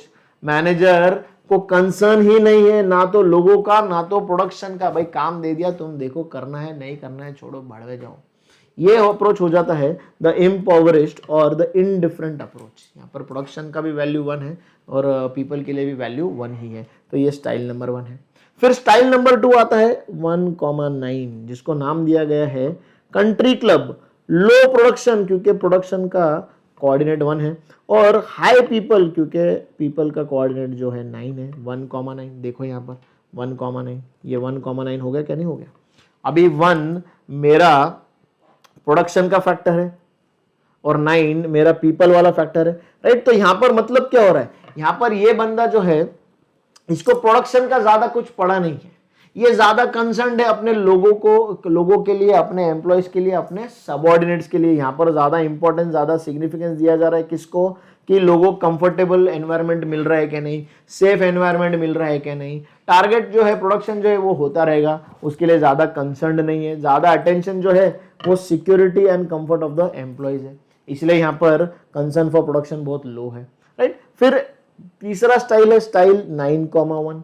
यहाँ पर 9 जो है ये प्रोडक्शन का कोऑर्डिनेट है और 1 जो है ये पीपल का कोऑर्डिनेट है, बराबर। 9,1 सॉरी। तो ये वाला जो है ये डिक्टेटोरियल पर्सन है क्योंकि ये प्रोडक्शन का बात कर रहा है। लोग गए भाड़ में, मुझे कोई लेना देना नहीं, आपको काम जम रहा है, पसंद है, आपसे हो रहा है या नहीं हो रहा है, आपको इनफ टाइम मिला है या नहीं मिला है, एनवायरनमेंट सेफ एंड साउंड है या नहीं, मुझे कोई लेना देना, मुझे बस आउटपुट से लेना देना है। वहां पर जय और वीरू थे या और कोई 2 भाई थे, मुझे कोई लेना देना नहीं। मैंने बोला था आपको कि गाँव लूट कर आना है तो लूट कर ही आना है। मतलब यहाँ पर प्रोडक्शन की नीड हाई है एंड लोगों के लिए जो है इंपॉर्टेंस वो बहुत कम है, तो इसलिए 9,1 है ये। फिर अगला स्टाइल आता है 9,9 जहां पर प्रोडक्शन का भी वैल्यू हाई है एंड पीपल का भी वैल्यू हाई है। 9,9 देखो ये वाला अप्रोच है वो। राइट। यहां पर मतलब ये लीडरशिप स्टाइल जो है ये बैलेंस कर रहा है, दोनों के लिए कंसर्न है। ये कंसर्न है कि भाई हमें कॉम्पिटेंट लोग भी चाहिए, उनके लिए एनवायरनमेंट भी सेफ एंड साउंड चाहिए, उनका ओपिनियन भी लेना है, प्लस मुझे बेस्ट आउटपुट भी देना है। मुंबई इंडियंस का टीम बराबर है कि नहीं, एक तो टीम भी अच्छा खरीदते हैं, उनको अपॉर्चुनिटीज भी पूरी देते हैं और रिजल्ट भी लाते हैं। 5 आईपीएल ट्रॉफी जीत चुके हैं अब तक। यस, फिर लास्ट वाला आता है style which is 5,5, middle of the road, medium production, medium people. ये देखो यहां पर ना तो ज्यादा जीतने का है, ना तो ज्यादा हारने का है, ना तो ज्यादा आउटपुट है, ना तो ज्यादा भारी के लोग हैं। मतलब भारी के लोग इन द सेंस मतलब लोगों के लिए ज्यादा कुछ बहुत ज्यादा अच्छा एनवायरनमेंट भी नहीं है और आउटपुट भी बहुत ज्यादा इसके अंदर नहीं है, राइट। अभी ऐसा जो है काफी सारे आईपीएल के अंदर टीम्स है जो आप लोगों को पता है। So it tries to bring a balance between competing goals of the organisation and needs of the workers. Yes, तो ये जो है ये लीडरशिप ग्रिड के अंदर जो 5 स्टाइल्स है मैंने आप लोग को बताया। ये लीडरशिप स्टाइल जो हमें दिया था 2 भाइयों ने, Robert Blake and Jane Mouton ने, राइट। तो आई होप ये समझ में आया होगा आप लोगों को। फिर हम लोग बढ़ते हैं आगे towards Likert systems of management which is हमार अप्रोच नंबर 4, जो हम लोग बेस्ड ऑन अथॉरिटी जो 4 अप्रोचेस देख रहे थे, जिसमें लास्ट वाला है लाइकर्ट सिस्टम ऑफ मैनेजमेंट। अभी लाइकर्ट एंड उसके कुछ साथीदार थे, उसके साथ कुछ कलीग्स थे, ये बिलोंग करते थे university of Michigan from USA. इन्होंने यहाँ पर कुछ सर्वे किया होगा, कुछ एक्सपेरिमेंट किया होगा, जहां से उन्होंने डेवलप किया लाइकर्ट सिस्टम ऑफ मैनेजमेंट। अभी लाइकर्ट ने क्या किया, he developed a continuum of 4 styles of management. जैसे ऊपर टैननबाउम और श्मिट ने 7 अप्रोक्सीमेटली स्टाइल्स डेवलप किए थे, यहाँ पर इसने एक कॉन्टिनम बनाया जिसके अंदर 4 लीडरशिप के स्टाइल्स है, 4 टाइप्स ऑफ मैनेजमेंट सिस्टम्स है। नंबर 1 जो था वो था एक्सप्लॉयटेटिव ऑटोक्रेटिक, फिर था बेनेवोलेंट ऑटोक्रेटिक, नंबर 3 था कंसल्टेटिव और नंबर 4 था डेमोक्रेटिक। अभी लाइकर्ट लाइकर्ट ने जो भी उन्होंने रिसर्च किया होगा उसके अकॉर्डिंग इन्होंने बहुत सारे फैक्टर्स जो है वो कंसिडर किए होंगे। एम्प्लॉइज वाले फैक्टर्स कंसिडर किए होंगे, प्रोडक्शन वाले फैक्टर्स कंसिडर किए होंगे, सिचुएशन वाले फैक्टर्स कंसिडर किए होंगे, एंड फिर उसके ऊपर इन्होंने जो है सिस्टम बनाया जिसमें नंबर 1 आ जाता है एक्सप्लॉयटेटिव ऑटोक्रेटिक। अभी एक्सप्लॉयटेटिव है और ऑटोक्रेटिक है, मतलब सारा पावर अगेन मैनेजर के पास है एंड एक्सप्लॉइट कर रहा है, एम्प्लॉइज से जोर जबरदस्ती से काम करा रहा है, पनिशमेंट दे रहा है अगर काम नहीं होगा तो। पावर पूरा अपने तरफ जो है जो सेंटर्ड किया हुआ, सेल्फ सेंटर्ड है, सिर्फ एक ही चीज में बिलीव करता है, काम करो या आपको पनिशमेंट मिलेगा। तो यहां पर क्या हो रहा है, एक्सप्लॉइटेशन हो रहा है, इसीलिए ये लीडर बन जाता है exploitative autocratic. Such managers believe in threats and punishments to get things done. ये है हमारा गब्बर सिंह। क्यों गब्बर सिंह है, क्योंकि गब्बर सिंह ने कहा था कि नमक खाया है तो अब गोली खा, क्योंकि तू काम करके नहीं आया था। तो ये एक्सप्लॉयटेटिव ऑटोक्रेटिक है। The managers make all work related decisions and their subordinates just carry out the decisions. कोई तरह का फ्रीडम नहीं है भैया, ये फर्स्ट स्टाइल है। फिर दूसरा आता है benevolent autocratic. Benevolent autocratic, benevolent है और ऑटोक्रेटिक है, मतलब ऑटोक्रेटिक है, डिसीजन ले रहे हैं, लेकिन बेनेवोलेंट भी है, थोड़ा सा नरम भी है, थोड़ा सा प्रेमी भी है, थोड़ा सा ख्याल भी रखता है, थोड़ा सा मारता भी है, थोड़ा सा डांटता भी है। किसकी तरह, फादर की तरह, है ना अपने पापा ऐसे, अगर गलती करे तो डांटते भी है, अगर अच्छा काम करे तो हमें अवार्ड भी रिवॉर्ड भी देते हैं, बेनिफिट्स भी देते हैं, हमारी जिद भी पूरी करते हैं, एक फटका भी लगा देते हैं काम नहीं किया तो this is nothing but the benevolent autocratic style of leadership, जहां पर डिसीजन तो वो ले ही रहा है लेकिन एक्सप्लॉइट नहीं कर रहा है। It is autocratic but not exploitative. It is a paternalistic approach, fatherly approach, जहां पर कैरेट एंड स्टिक अप्रोच किया गया है। अगर आप काम कर रहे हो तो आपको जो है आपको रिवॉर्ड मिलेगा, अगर काम नहीं कर रहे हो तो आपको डंडा मिलेगा, राइट। तो ये पैटर्नलिस्टिक अप्रोच हो जाता है कि नहीं। Subordinates who do not do their task are treated harshly, where subordinate जो अपना काम करते हैं उन लोगों को गाजर दिया जाता है, उन लोगों को रिवॉर्ड्स दिया जाता है। सो ये सेकंड टाइप है, इसमें हम लोग पूरी तरह से ऑटोक्रेटिक नहीं है, हम एक्सप्लॉइट नहीं कर रहे हैं लोगों को, इसलिए बेनेवोलेंट ऑटोक्रेटिक नाम दिया गया है। फिर थर्ड वाला आता है कंसल्टेटिव। अभी यहां पर मैनेजर्स जो है They set their goals and issue orders after discussing them with their subordinates. मतलब कंसल्टेशन हो रहा है क्या नहीं हो रहा है, मैनेजर कंसल्ट करता है अपने सबॉर्डिनेट्स को, उन लोगों के साथ बात करता है, उन लोगों के साथ कंसल्टेशन करता है, उनका ओपिनियन लेता है और उसके बाद वो गोल सेट करता है, ऑर्डर्स देता है। तो ये हो गया consultative style of leadership. According to whom, according to Likert. हम लोग लाइकर्ट का सिस्टम, लाइकर्ट का कॉन्टिन्यूम देख रहे हैं जिसके अंदर 4 स्टाइल्स है, यस और नो, जिसमें पहले वाला था ऑटोक्रेटिक जो कंप्लीटली ऑटोक्रेटिक था, एक्सप्लॉइटेटिव था। दूसरा वाला था benevolent autocratic, just like the father, काम किया तो गाजर, नहीं किया तो डंडा। तीसरा वाला है कंसल्टेटिव, पूछ कर काम करता है, आपका ओपिनियन लेता है, फिर टारगेट सेट करता है, फिर डिसीजन लेता है। अभी इसके अंदर greater emphasis is placed on rewards than on penalties. यहाँ पर मैनेजर आपके ऊपर ट्रस्ट करता है कि आप काम करने वाले हो, आप काम करते हो, डेली रूटीन के जो डिसीजन मेकिंग है वो मैनेजर ने आपको दिए हुए सारे डिसीजन। सिर्फ पॉलिसी मेकिंग डिसीजन ज्यादातर मैं काम देखता हूँ, बाकी का सारा आप अपने हिसाब से काम करो, आप जो है लिमिट के अंदर काम करो, रूटीन के डिसीजंस आप लेते रहो। यहाँ पर फिर आप लोग को रिवॉर्ड्स मिलते रहते हैं, आप टारगेट्स कंप्लीट करते हो, गोल्स फुलफिल करते हो, अचीव करते हो। सो ये हो जाता है कंसल्टेटिव स्टाइल। और फिर लास्ट में आ जाता है डेमोक्रेटिक स्टाइल, जहां पर all the goals are set and work related decisions are taken by the subordinate। यहाँ पर there is lots of freedom, यहाँ पर there is lots of input का opportunity for the subordinate। क्यों? work related decisions are taken by the subordinates। तो ज़्यादा freedom आ गया क्या नहीं आ गया? तो हम लोग ऊपर exploitative autocratic पे थे, राइट, बहुत ज़्यादा हार्श था, पावर सेंटर्ड था टुवर्ड्स द मैनेजर। फिर बेनेवोलेंट एक्सप्लॉइटेटिव पे, बेनेवोलेंट ऑटोक्रेटिक पे आ गए, जहाँ पर स्टिक एंड कैरेट अप्रोच था। फिर हम लोग आ गए कंसल्टेटिव पे, जहाँ पर आपको पूछ पूछ के आपका ओपिनियन ले लेके डिसीजन लिया जा रहा था। फिर हम लोग एंड में आ गए डेमोक्रेटिक पे, जहाँ पर डिसीजन ले रहा है subordinate he. This communication system is completely open. यहाँ पर पूरा का पूरा कम्युनिकेशन जो है वो ओपन नेटवर्क में, पूरा इंफॉर्मेशन जो फ्लो हो रहा है अंदर भी आ रहा है और बाहर भी जा रहा है। यहाँ पर एम्प्लॉयज खुद गोल सेट करते हैं, खुद एक दूसरे को कंसल्ट करते हैं, खुद टारगेट्स फुलफिल करते हैं, खुद अपने अप्रेजल करते हैं, खुद ज़्यादा और बेटर टारगेट्स को वापस से फिर वो लोग अचीव करने के लिए ये कर लेते हैं कि अब पॉलिसी बना लेते हैं। तो ये बहुत ही ओपन तरह का सिस्टम है। यहाँ पर पूरा फ्रीडम जो है सबॉर्डिनेट को दिया गया है। लाइकर्ट अंकल ने कहा कि system 4 is the ideal system towards which the organisation should work. ये हमारा जो इंपॉर्टेंट एमसीक्यू क्वेश्चन हो जाता है कि 4 सिस्टम्स में से लाइकर्ट ने कौन सा वाला सिस्टम सजेस्ट किया is the ideal system for an organisation. Is system number 4 which is democratic system of management, democratic style of leadership, जहां पर पूरा फ्रीडम दिया गया है वर्क रिलेटेड डिसीजंस लेने के लिए, गोल सेट करने के लिए टू द सबऑर्डिनेट्स, राइट। तो आई होप लाइकर्ट के आप लोगों को सिस्टम ऑफ मैनेजमेंट समझ में आया होगा, राइट। अभी ये सारे हम लोगों ने अप्रोच देख लिया। इन अप्रोचेस में हमने देख लिया कि बहुत सारे फैक्टर्स हैं। मैनेजर एक फैक्टर है, सबऑर्डिनेट एक फैक्टर है, सिचुएशन एक फैक्टर है। सो कौन सा वाला स्टाइल अपनाया जाए? तो यहां से एक पॉइंट आ जाता है, कंटिंजेंसी और situational approach to leadership. Contingency और situational approach, it is an integrated model of leadership, जहां पर यह मॉडल हमें प्रपोज किया था मिस्टर जॉर्ज टेरी ने। जॉर्ज टेरी ने क्या कहा कि leadership is a product of many forces.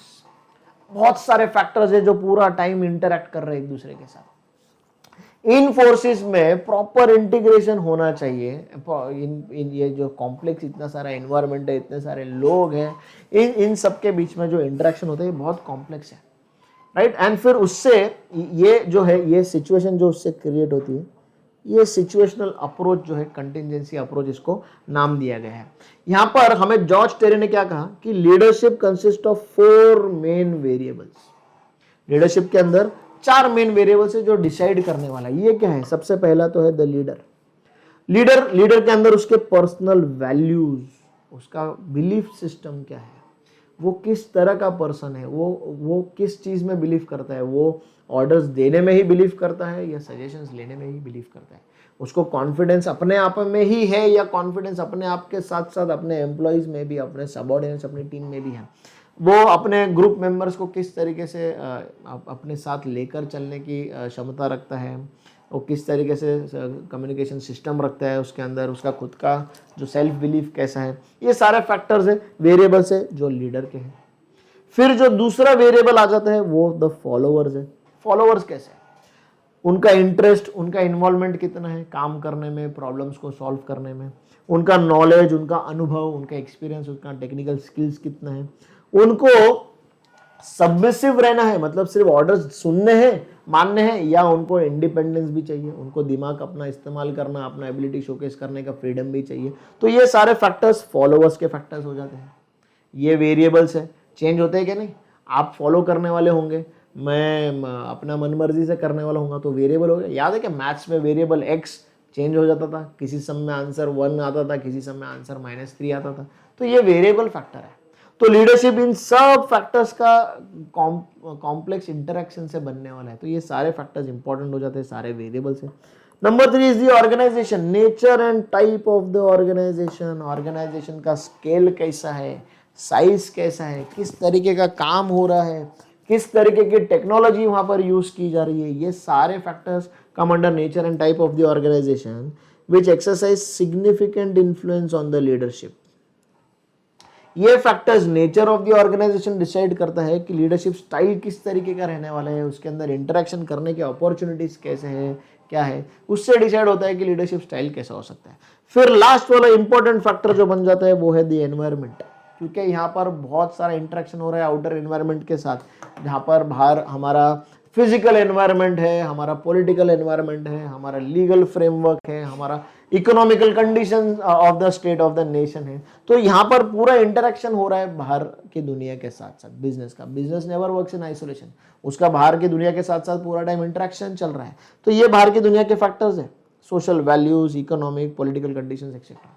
यहाँ पर leadership has to work in harmony with the external environment. External environment change होता जाएगा, उस हिसाब से leadership pattern, leadership style change होता जाएगा।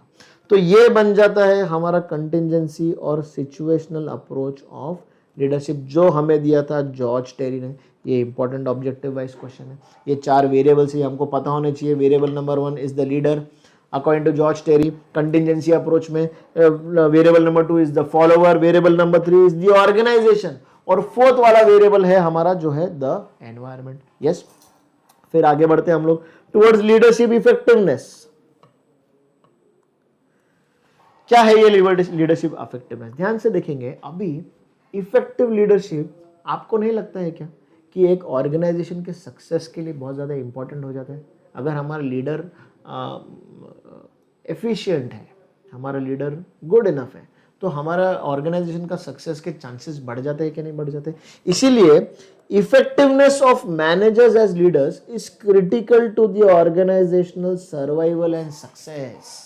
बहुत इंपॉर्टेंट बात है ये। कितने हमारे मैनेजर्स इफेक्टिव है एज लीडर्स, वो किस तरीके से डिसीजंस लेते हैं, उनका एनालिटिकल स्किल्स कैसा है, उनका कम्युनिकेशन सिस्टम कैसा है, वो किस तरीके से अप्रोच रखते हैं काम के प्रति, लोगों के प्रति। ये बहुत इंपॉर्टेंट है डिसाइड करने में कि ऑर्गेनाइजेशन किस तरीके से सर्वाइव करने वाला है और कितना सक्सेसफुल रहने वाला है।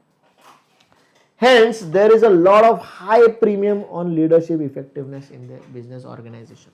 बहुत ज़्यादा इंपॉर्टेंस दिया जाता है लीडरशिप इफेक्टिव। हमारी लीडरशिप कितनी इफेक्टिव है, कितना इफेक्टिविटी किस तरीके से बढ़ाया जा सकता है। 3 major views on determinants of leadership effectiveness are as follow. 3 major view है बेसिकली कि जो डिटरमाइन करते हैं लीडरशिप इफेक्टिवनेस किस तरीके से डिसाइड किया जाता है। नंबर 1, द फर्स्ट व्यू है effectiveness, how leadership is going to be effective. Effectiveness is a function of personal quality. जो रोल निभा रहा है, जो लीडर है हमारा, वो किस तरीके से रोल निभा रहा है, कैसा रोल निभा रहा है, लीडरशिप इफेक्टिवनेस उस पर डिपेंड करता है। ये फर्स्ट व्यू है ना, हमारा लीडर कैसा है, ये पहला व्यू है। पर्सनल क्वालिटी उस लीडर की कैसे, ये व्यू नंबर 1 है। एक और व्यू है फिर second view, leadership effectiveness is a matter of what the leaders do and how they behave. काम क्या करते हैं, काम कैसा करते हैं, अप्रोच कैसा है, बिहेवियर कैसा है, ये डिसाइड करता है इफेक्टिविटी ऑफ लीडरशिप। पहला वाला बोलता है कि लीडर कौन है, उसका पर्सनल क्वालिटी कैसा है, ये डिसाइड करता है लीडरशिप इफेक्टिवनेस। दूसरा व्यू बोलता है कि लीडर हमारे बिहेव कैसा करते हैं, अप्रोच कैसे है उनका, क्या काम करते हैं, किस तरीके से काम करते हैं। तीसरा व्यू बोलता है leadership effectiveness is a function of interaction among at least 3 variables. भैया सिर्फ लीडर ही नहीं, सिर्फ उसकी पर्सनल क्वालिटी नहीं, यहां पर इंटरेक्शन हो रहा है बहुत सारे वेरिएबल्स के बीच में। कौन से? एक वेरिएबल है लीडर, दूसरा वेरिएबल है ग्रुप ऑफ फॉलोवर्स, और फिर है हमारे टास्क और हमारा सिचुएशन। इनके बीच में जो है पूरा टाइम इंटरैक्शन होता रहता है, और उस इंटरैक्शन का रिजल्ट बनता है कारण लीडरशिप के इफेक्टिवनेस का, राइट। लीडरशिप हमारी कितनी इफेक्टिव है ये डिसाइड होता है on the basis of interaction between these variables. ये हमारा थर्ड जो है, ये थर्ड व्यू है। अभी on careful examination leadership effectiveness के लिए हमारे पास जो है determinants of leadership effectiveness are as follows. Which factors are determining leadership effectiveness? Number 1, effective leadership requires certain basic qualities among the persons. जो भी लीडर बनने वाला है उसके अंदर सर्टेन बेसिक क्वालिटी होनी ही चाहिए, जिसके बिना वो लीडर नहीं बन सकता है। ये क्वालिटीज जो है वो नेसेसरी है, लेकिन ये क्वालिटीज सफिशिएंट नहीं है। बेसिक क्वालिटी, भाई उसको अपना टास्क, अपना काम का नॉलेज होना चाहिए, कम्युनिकेट करने में अच्छा होना चाहिए, कॉन्फिडेंट होना चाहिए। ये 4-8 क्वालिटीज जो बेसिक एक लीडर के अंदर जरूरी है, वो तो चाहिए ही, नेसेसरी है, लेकिन इनफ नहीं है, सफिशिएंट नहीं है। ये फर्स्ट फैक्टर है डिटरमाइनिंग लीडरशिप इफेक्टिवनेस। फिर there is no ideal leadership style और बिहेवियर। कोई भी एक सही तरीका नहीं है according to the demands of each situation. Perfect leadership style नाम का कोई चीज नहीं है, आइडियल लीडरशिप स्टाइल या बिहेवियर का नाम का कोई चीज नहीं है। सब डिपेंड करता है अपॉन द सिचुएशन। ये अनदर फैक्टर है। फिर हमारा काम कैसा है, हमारा टास्क कैसा है। याद आ रहा है क्या ऑर्गेनाइजेशन, ऊपर बात किया था मैंने। Task complexities, skills, attitude of the group of followers, हमारा रिलेशन उनके साथ क्या है, ये सारे के सारे फैक्टर्स कि हमारा अब जो भी वर्क हमारा, जो भी ऑपरेशंस हमारे, जो भी काम हमारे, वो कितने कॉम्प्लेक्स है या कितने इजी है। स्किल और एटीट्यूड हमारे फॉलोअर्स का कैसा है towards the work, towards the leader में कितना उनको कॉन्फिडेंस है, उनके लीडर के साथ रिलेशंस कैसे हैं। ये इंपॉर्टेंट फैक्टर्स है in determining effectiveness of leadership. So ये 3 फैक्टर्स हमें लगते हैं, right. I hope contingency approach आप लोगों को समझ में आया होगा। फिर उसके बाद हमने इमीडिएटली कंटिजेंसी अप्रोच के बाद पढ़ा लीडरशिप इफेक्टिवनेस, कि जो भी लीडरशिप स्टाइल हम लोग अपना रहे हैं उसके अंदर effectiveness of that leadership style, leadership pattern is very important, जिसको डिटरमाइन करने के लिए कुछ फैक्टर्स आ गए हैं। तो ये सारे फैक्टर्स हम लोगों ने देखे अभी, राइट। एंड लास्ट जो हमारा सबसे इंपॉर्टेंट टॉपिक बन जाता है कि measures for developing leadership ability of managers. कौन से स्टेप्स या कौन से मेथड्स अपनाए जा सकते हैं to develop leadership ability of managers को और बेहतर और बेटर लीडर्स बनाना, या नए लोगों को लीडर्स या मैनेजर्स बनाना, उसके लिए कौन सा मेथडोलॉजी यूज किया जा सकता है, कौन से स्टेप्स लिए जा सकते हैं एक ऑर्गेनाइजेशन के अंदर। देखो, हर कोई पर्सन बॉर्न लीडर नहीं होता है। लीडरशिप जो है सीखी जा सकती है, ट्रेनिंग दिया जा सकता है। ऑर्गेनाइजेशन के अंदर बहुत स्कोप रहता है, बहुत सारे तरीके, टेक्निक्स रहते हैं जिनको यूज करके हम लोग लोगों को अच्छा लीडर बना सकते हैं। क्योंकि हर बार लीडरशिप जो है ये मैंने आपसे कहा कि नेचुरल नहीं रहेगी, इनबॉर्न नहीं रहेगी, लेकिन हमें लीडर्स तो हर समय लग रहे हैं। हमेशा अवेलेबिलिटी ऑफ लीडर्स नहीं रहेगा तो हमारे लिए इंपॉर्टेंट है ऑर्गेनाइजेशन को कंटिन्यूस सक्सेशन बनाए रखने के लिए लीडर्स बनाते रहना, पैदा करते रहना, डेवलप करते रहना इंपॉर्टेंट है, जिसके लिए फिर ट्रेनिंग जैसे स्टेप्स आ जाते हैं, वेरियस मेजर्स जो हम लोग अभी देखने वाले हैं, जिसमें से मेजर नंबर 1 है लीडरशिप ट्रेनिंग। अभी लीडरशिप ट्रेनिंग में हम लोग वेरियस प्रोग्राम्स जो है, वेरियस ट्रेनिंग प्रोग्राम्स ऑर्गेनाइजेशन के अंदर हम लोग जो है होल्ड कर सकते हैं लोगों के लिए, जिसमें there will be situations which are partly simulated and partly real. मतलब हमने कुछ ऐसा सिचुएशन बनाया जिसमें हमने थोड़ा सा आर्टिफिशियल रखा है, थोड़ा सा रियल रखा है, जस्ट देखने के लिए कि बाबा आपके सामने एक सिचुएशन है, आपको अभी ऑर्गेनाइजेशन आपको लीडर बनाने के लिए ट्रेनिंग देना चाह रही, तो आपके सामने एक सिचुएशन रखा है। ये सिचुएशन हो सकता है कि कुछ क्लाइंट्स आपको अप्रोच कर रहे हैं, कुछ कंप्लेंट लेकर आए आपके पास, तो उसमें से कुछ क्लाइंट्स फेक है, पार्टली सिमुलेटेड हमने बनाया हुआ है, कुछ चीजें थोड़ी सी रियल है।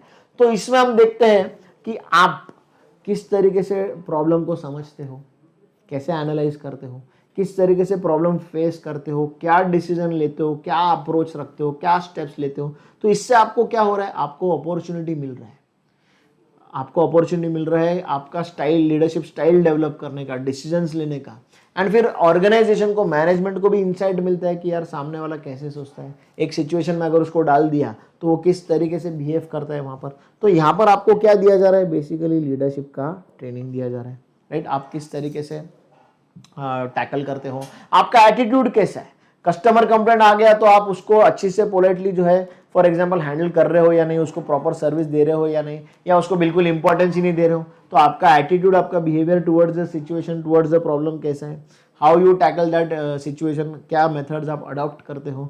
सो ये सारी चीज़ें, फिर आप लोगों के साथ इंटरेक्ट कैसे करते हो, उनको मोटिवेट कैसे करते हो कि आपको छोटा सा टारगेट दिया है कि भाई आज रात तक इतना काम होना चाहिए, तो आप आज रात तक का काम देखो। तो how you motivate people, how you guide them to finish that work, ये एक ट्रेनिंग प्रोग्राम हो गया क्या नहीं हो गया। तो ये इस तरीके से लीडरशिप ट्रेनिंग दी जा सकती है ऑर्गेनाइजेशन के अंदर। फिर आता है इंटरनल ऑर्गेनाइजेशन एक्सपोजर। यहां पर we expose our employees, we expose them to critical situations. ऐसा कोई प्रॉब्लमैटिक सिचुएशन आपके सामने आता है, यहां पर ऑर्गेनाइजेशन आपको वो सिचुएशन फेस करने के लिए या वो टारगेट फुलफिल करने के लिए आपको इंचार्ज बना देता है। इंचार्ज आपके हाथ में स्टीयरिंग व्हील दे देता है, हैंडल दे देता है आपके हाथ में कि आप डिसीजन लो, आप उस कमेटी के हेड बन जाओ या उस प्रोजेक्ट के हेड बन जाओ, ये प्रॉब्लम आप सॉल्व करो, उस डिपार्टमेंट का काम आप देखो, राइट। तो फॉर एग्जाम्पल, इसके एग्जाम्पल्स भी है, कुछ प्रोजेक्ट इम्प्लीमेंटेशन, कुछ नया प्रोजेक्ट करना है, कुछ कोऑर्डिनेशन या कंट्रोल करवाना है, ये सारे वेरियस एग्जाम्पल्स हो गए। कोई इंटरनल कॉन्फ्लिक्ट आपको रिजॉल्व करना है या लोगों के बीच में एक सेंस ऑफ इन्वॉल्वमेंट का इंक्रीज करना है by methods of communication and all, right. तो ये सारी चीज़ें जो है in house internal organisational exposure देती है कि ऑर्गेनाइजेशन आपको बोलती है कि यार ये वाला डिपार्टमेंट, ये वाला सेक्शन काम नहीं कर रहा है, ये वाला प्रोजेक्ट में काम नहीं हो रहा, तो आप जाओ इसको आप हैंडल करना चालू करो। तो यहाँ आपको इंटरनल ऑर्गेनाइजेशन के अंदर ही जो है एक्सपोजर मिलना स्टार्ट हो जाते हैं। तो ये आपको एनहांस कर रहा है आपका लीडरशिप स्टाइल। फिर autonomy and accountability. Autonomy comes from the word freedom. यहां पर there is condition of relative freedom. आपको सिचुएशन टैकल करने के लिए बहुत सारा फ्रीडम दिया गया है, आपका खुद का जजमेंट, आपका खुद का डिसीजन लेने का आपको पावर दिया गया है कि आप देखो भैया, आपका प्रोजेक्ट है, आपका क्लाइंट है, आप हैंडल करो, आप इंक्वायरी लो, आप प्रॉब्लम को सॉल्व करो। यहाँ पर क्या होता है, टॉप मैनेजमेंट जो है, जो हमारे सुपीरियर्स, हमारे सीनियर्स वगैरह रहते हैं, वो बहुत ज़्यादा जो है मैनेजरल सपोर्ट जो है, मैनेजमेंट का सपोर्ट जो है फिर लोगों को दिया जाता है कि यार आपको फ्रीडम है, आप काम करो, आप डिसीजन लो, हमारे तरफ से आपको पूरा सपोर्ट है, आपको फ्रीडम है, आपको क्या रिसोर्सेज चाहिए, आपको क्या इंफ्रास्ट्रक्चर चाहिए, आपको किन चीज़ों की रिक्वायरमेंट है, या कुछ अगर गड़बड़ हो जाता है तो हम लोग आपके पीछे हैं, राइट। तो ये यहाँ पर आ जाता है ऑटोनॉमी एंड अकाउंटेबिलिटी। ये अनदर अप्रोच है जिससे लीडरशिप जो है वो लोगों के बीच में जो है एनकरेज की जा सकती है, राइट। फिर लास्ट में आ जाता है opportunity for interaction. Now managers generally, क्योंकि वो लोगों से काम कर रहे हैं, लोगों से काम करवा रहे हैं, so they should have lots of opportunities to interact with their subordinates. बहुत अच्छा कम्युनिकेशन सिस्टम बनाना, बहुत सारा इंटरेक्शन करना, अपना व्यू बताना, उनका व्यू जानना, ये एक मैनेजर के लिए बहुत ज़्यादा इंपॉर्टेंट चीज़ बन जाती है। अगर मैनेजर अवेलेबल ही नहीं है, अपने काम में बिजी है, तो लोगों के साथ उसका जो है समय नहीं, वो टाइम नहीं स्पेंड कर रहा है, तो ना लोगों को समझा पाता है, ना उनकी बात समझ पाता है, ना उनकी सिचुएशन समझ पाता है, उनकी बात सुनने के लिए बिल्कुल भी टाइम नहीं है। तो यहाँ पर क्या होता है, यहाँ पर बिकॉज हम लोग व्यू पॉइंट्स नहीं समझ पा रहे हैं, इंटरेक्शन बहुत कम है हमारा ऑर्गेनाइजेशन में हमारे सबऑर्डिनेट्स का, तो ये माहौल ज़्यादा बेटर नहीं हो पाता है। तो इसीलिए यहाँ पर अगर हमें अच्छे लीडर्स जो है डेवलप करने हैं, तो उनको अच्छी अपॉर्चुनिटी देनी चाहिए इंटरेक्शन की, अपने ग्रुप के लोगों के साथ, अपने जूनियर्स के साथ, अपने सुपीरियर्स के साथ, lots of opportunities for interaction which again gives them lots of focus, lots of scope for developing the leadership, right. So ये बेसिकली ये चारों जो है, ये हम लोगों ने देखे कि जो है मेजर्स थे for developing leadership ability of managers. Right. So देखा आप लोगों ने कि लीडरशिप एक्चुअली क्या है, ऑर्गेनाइजेशन के लिए कैसे ज़रूरी है, कैरेक्टरिस्टिक्स ऑफ लीडरशिप क्या है, क्वालिटीज ऑफ सक्सेसफुल लीडर देखे हम लोगों ने। फिर हम लोगों ने देखा लीडरशिप स्टाइल। सबसे पहले लीडरशिप स्टाइल देखा बेस्ड ऑन अथॉरिटी, जहाँ पर हम लोगों ने बेस्ड ऑन हमने देखा कि ऑटोक्रेटिक लीडरशिप स्टाइल देखा हमने, फ्री रेन लीडरशिप स्टाइल देखा हमने, डेमोक्रेटिक लीडरशिप स्टाइल देखा, फिर हमने कॉन्टिनम अप्रोच देखा जो हमें टेननबाउम एंड श्मिट ने बना कर दिया था, फिर मैनेजरल ग्रिड देखा हम लोगों ने, और लास्ट में हमने रेंसिस लाइकर्ट ने जो मैनेजमेंट सिस्टम बना कर दिया था वो देखा। फिर उसके बाद हमने कंटिजेंसी अप्रोच देखी, राइट। कैसे जो वेरिएबल्स है उनके बीच में इंटरेक्शन होता है तो उनके इंटीग्रेशन से जो है लीडरशिप स्टाइल डिटरमाइन होती है। फिर उसके बाद इफेक्टिवनेस, लीडरशिप इफेक्टिविटी बढ़ाने के लिए कौन से फैक्टर्स रिस्पॉन्सिबल है, इंपॉर्टेंट है। एंड फिर लास्ट में हम लोगों ने देखा कि कौन से मेजर्स, कौन से स्टेप्स लिए जाते हैं ऑर्गेनाइजेशंस के अंदर to develop new leaders, to develop new managers, right. So इसी के साथ हमारा ये बहुत ही ज़्यादा इंपॉर्टेंट और एक कॉम्प्रिहेंसिव सेशन लीडरशिप के ऊपर जो है चैप्टर नंबर 3 का आज कंप्लीट हो चुका है। मैंने आपसे पहले ही कहा था कि ये सेशन जो है थोड़ा सा डिटेल में रहेगा, लेकिन आई एम डैम श्योर कि अभी आपका लीडरशिप के ऊपर से जितने भी क्वेश्चंस थे आपके मन में, जितने भी डाउट डिफिकल्टीज थे, वो इस सेशन के बाद कंप्लीट हो चुके हैं, राइट। इसके बाद आपके पास काम एज यूजुअल सिर्फ आपको गो थ्रू करना है और ऑब्जेक्टिव सॉल्व करना है। आपका जो है लीडरशिप जो है कंप्लीटली पूरे अच्छी तरीके से जो है वो जो कवर हो चुका है, राइट। सो आज का लेक्चर यहीं स्टॉप करूंगा मैं। आप लोग लेक्चर्स देखते रहेंगे, शेयर करते रहेंगे लोगों के साथ, right. CMA foundation is just the first step. CMA inter के अंदर इससे भी बहुत ज़्यादा और भी ज़्यादा चीज़ें आ जाती है। देखो जैसे ही लाइफ हमें अगले लेवल पर लेकर जाता है तो वहाँ पर हमारा खुद का अप्रोच भी उस लेवल को, उस एग्जामिनेशन को मीट करने के लिए और ज़्यादा बेटर होना चाहिए। सो हम लोग CMA इंटर में इससे भी ज़्यादा बेटर इंफ्रास्ट्रक्चर, इससे भी ज़्यादा बेटर चीज़ें, इससे भी ज़्यादा अच्छे कॉम्प्रिहेंसिव लेक्चर्स आप लोग को अलग अलग मॉड्यूल्स पैटर्न्स प्रोवाइड करते हैं। सो आप चैनल के साथ जुड़े रहिए, आप टच में रहिए हम लोगों के साथ।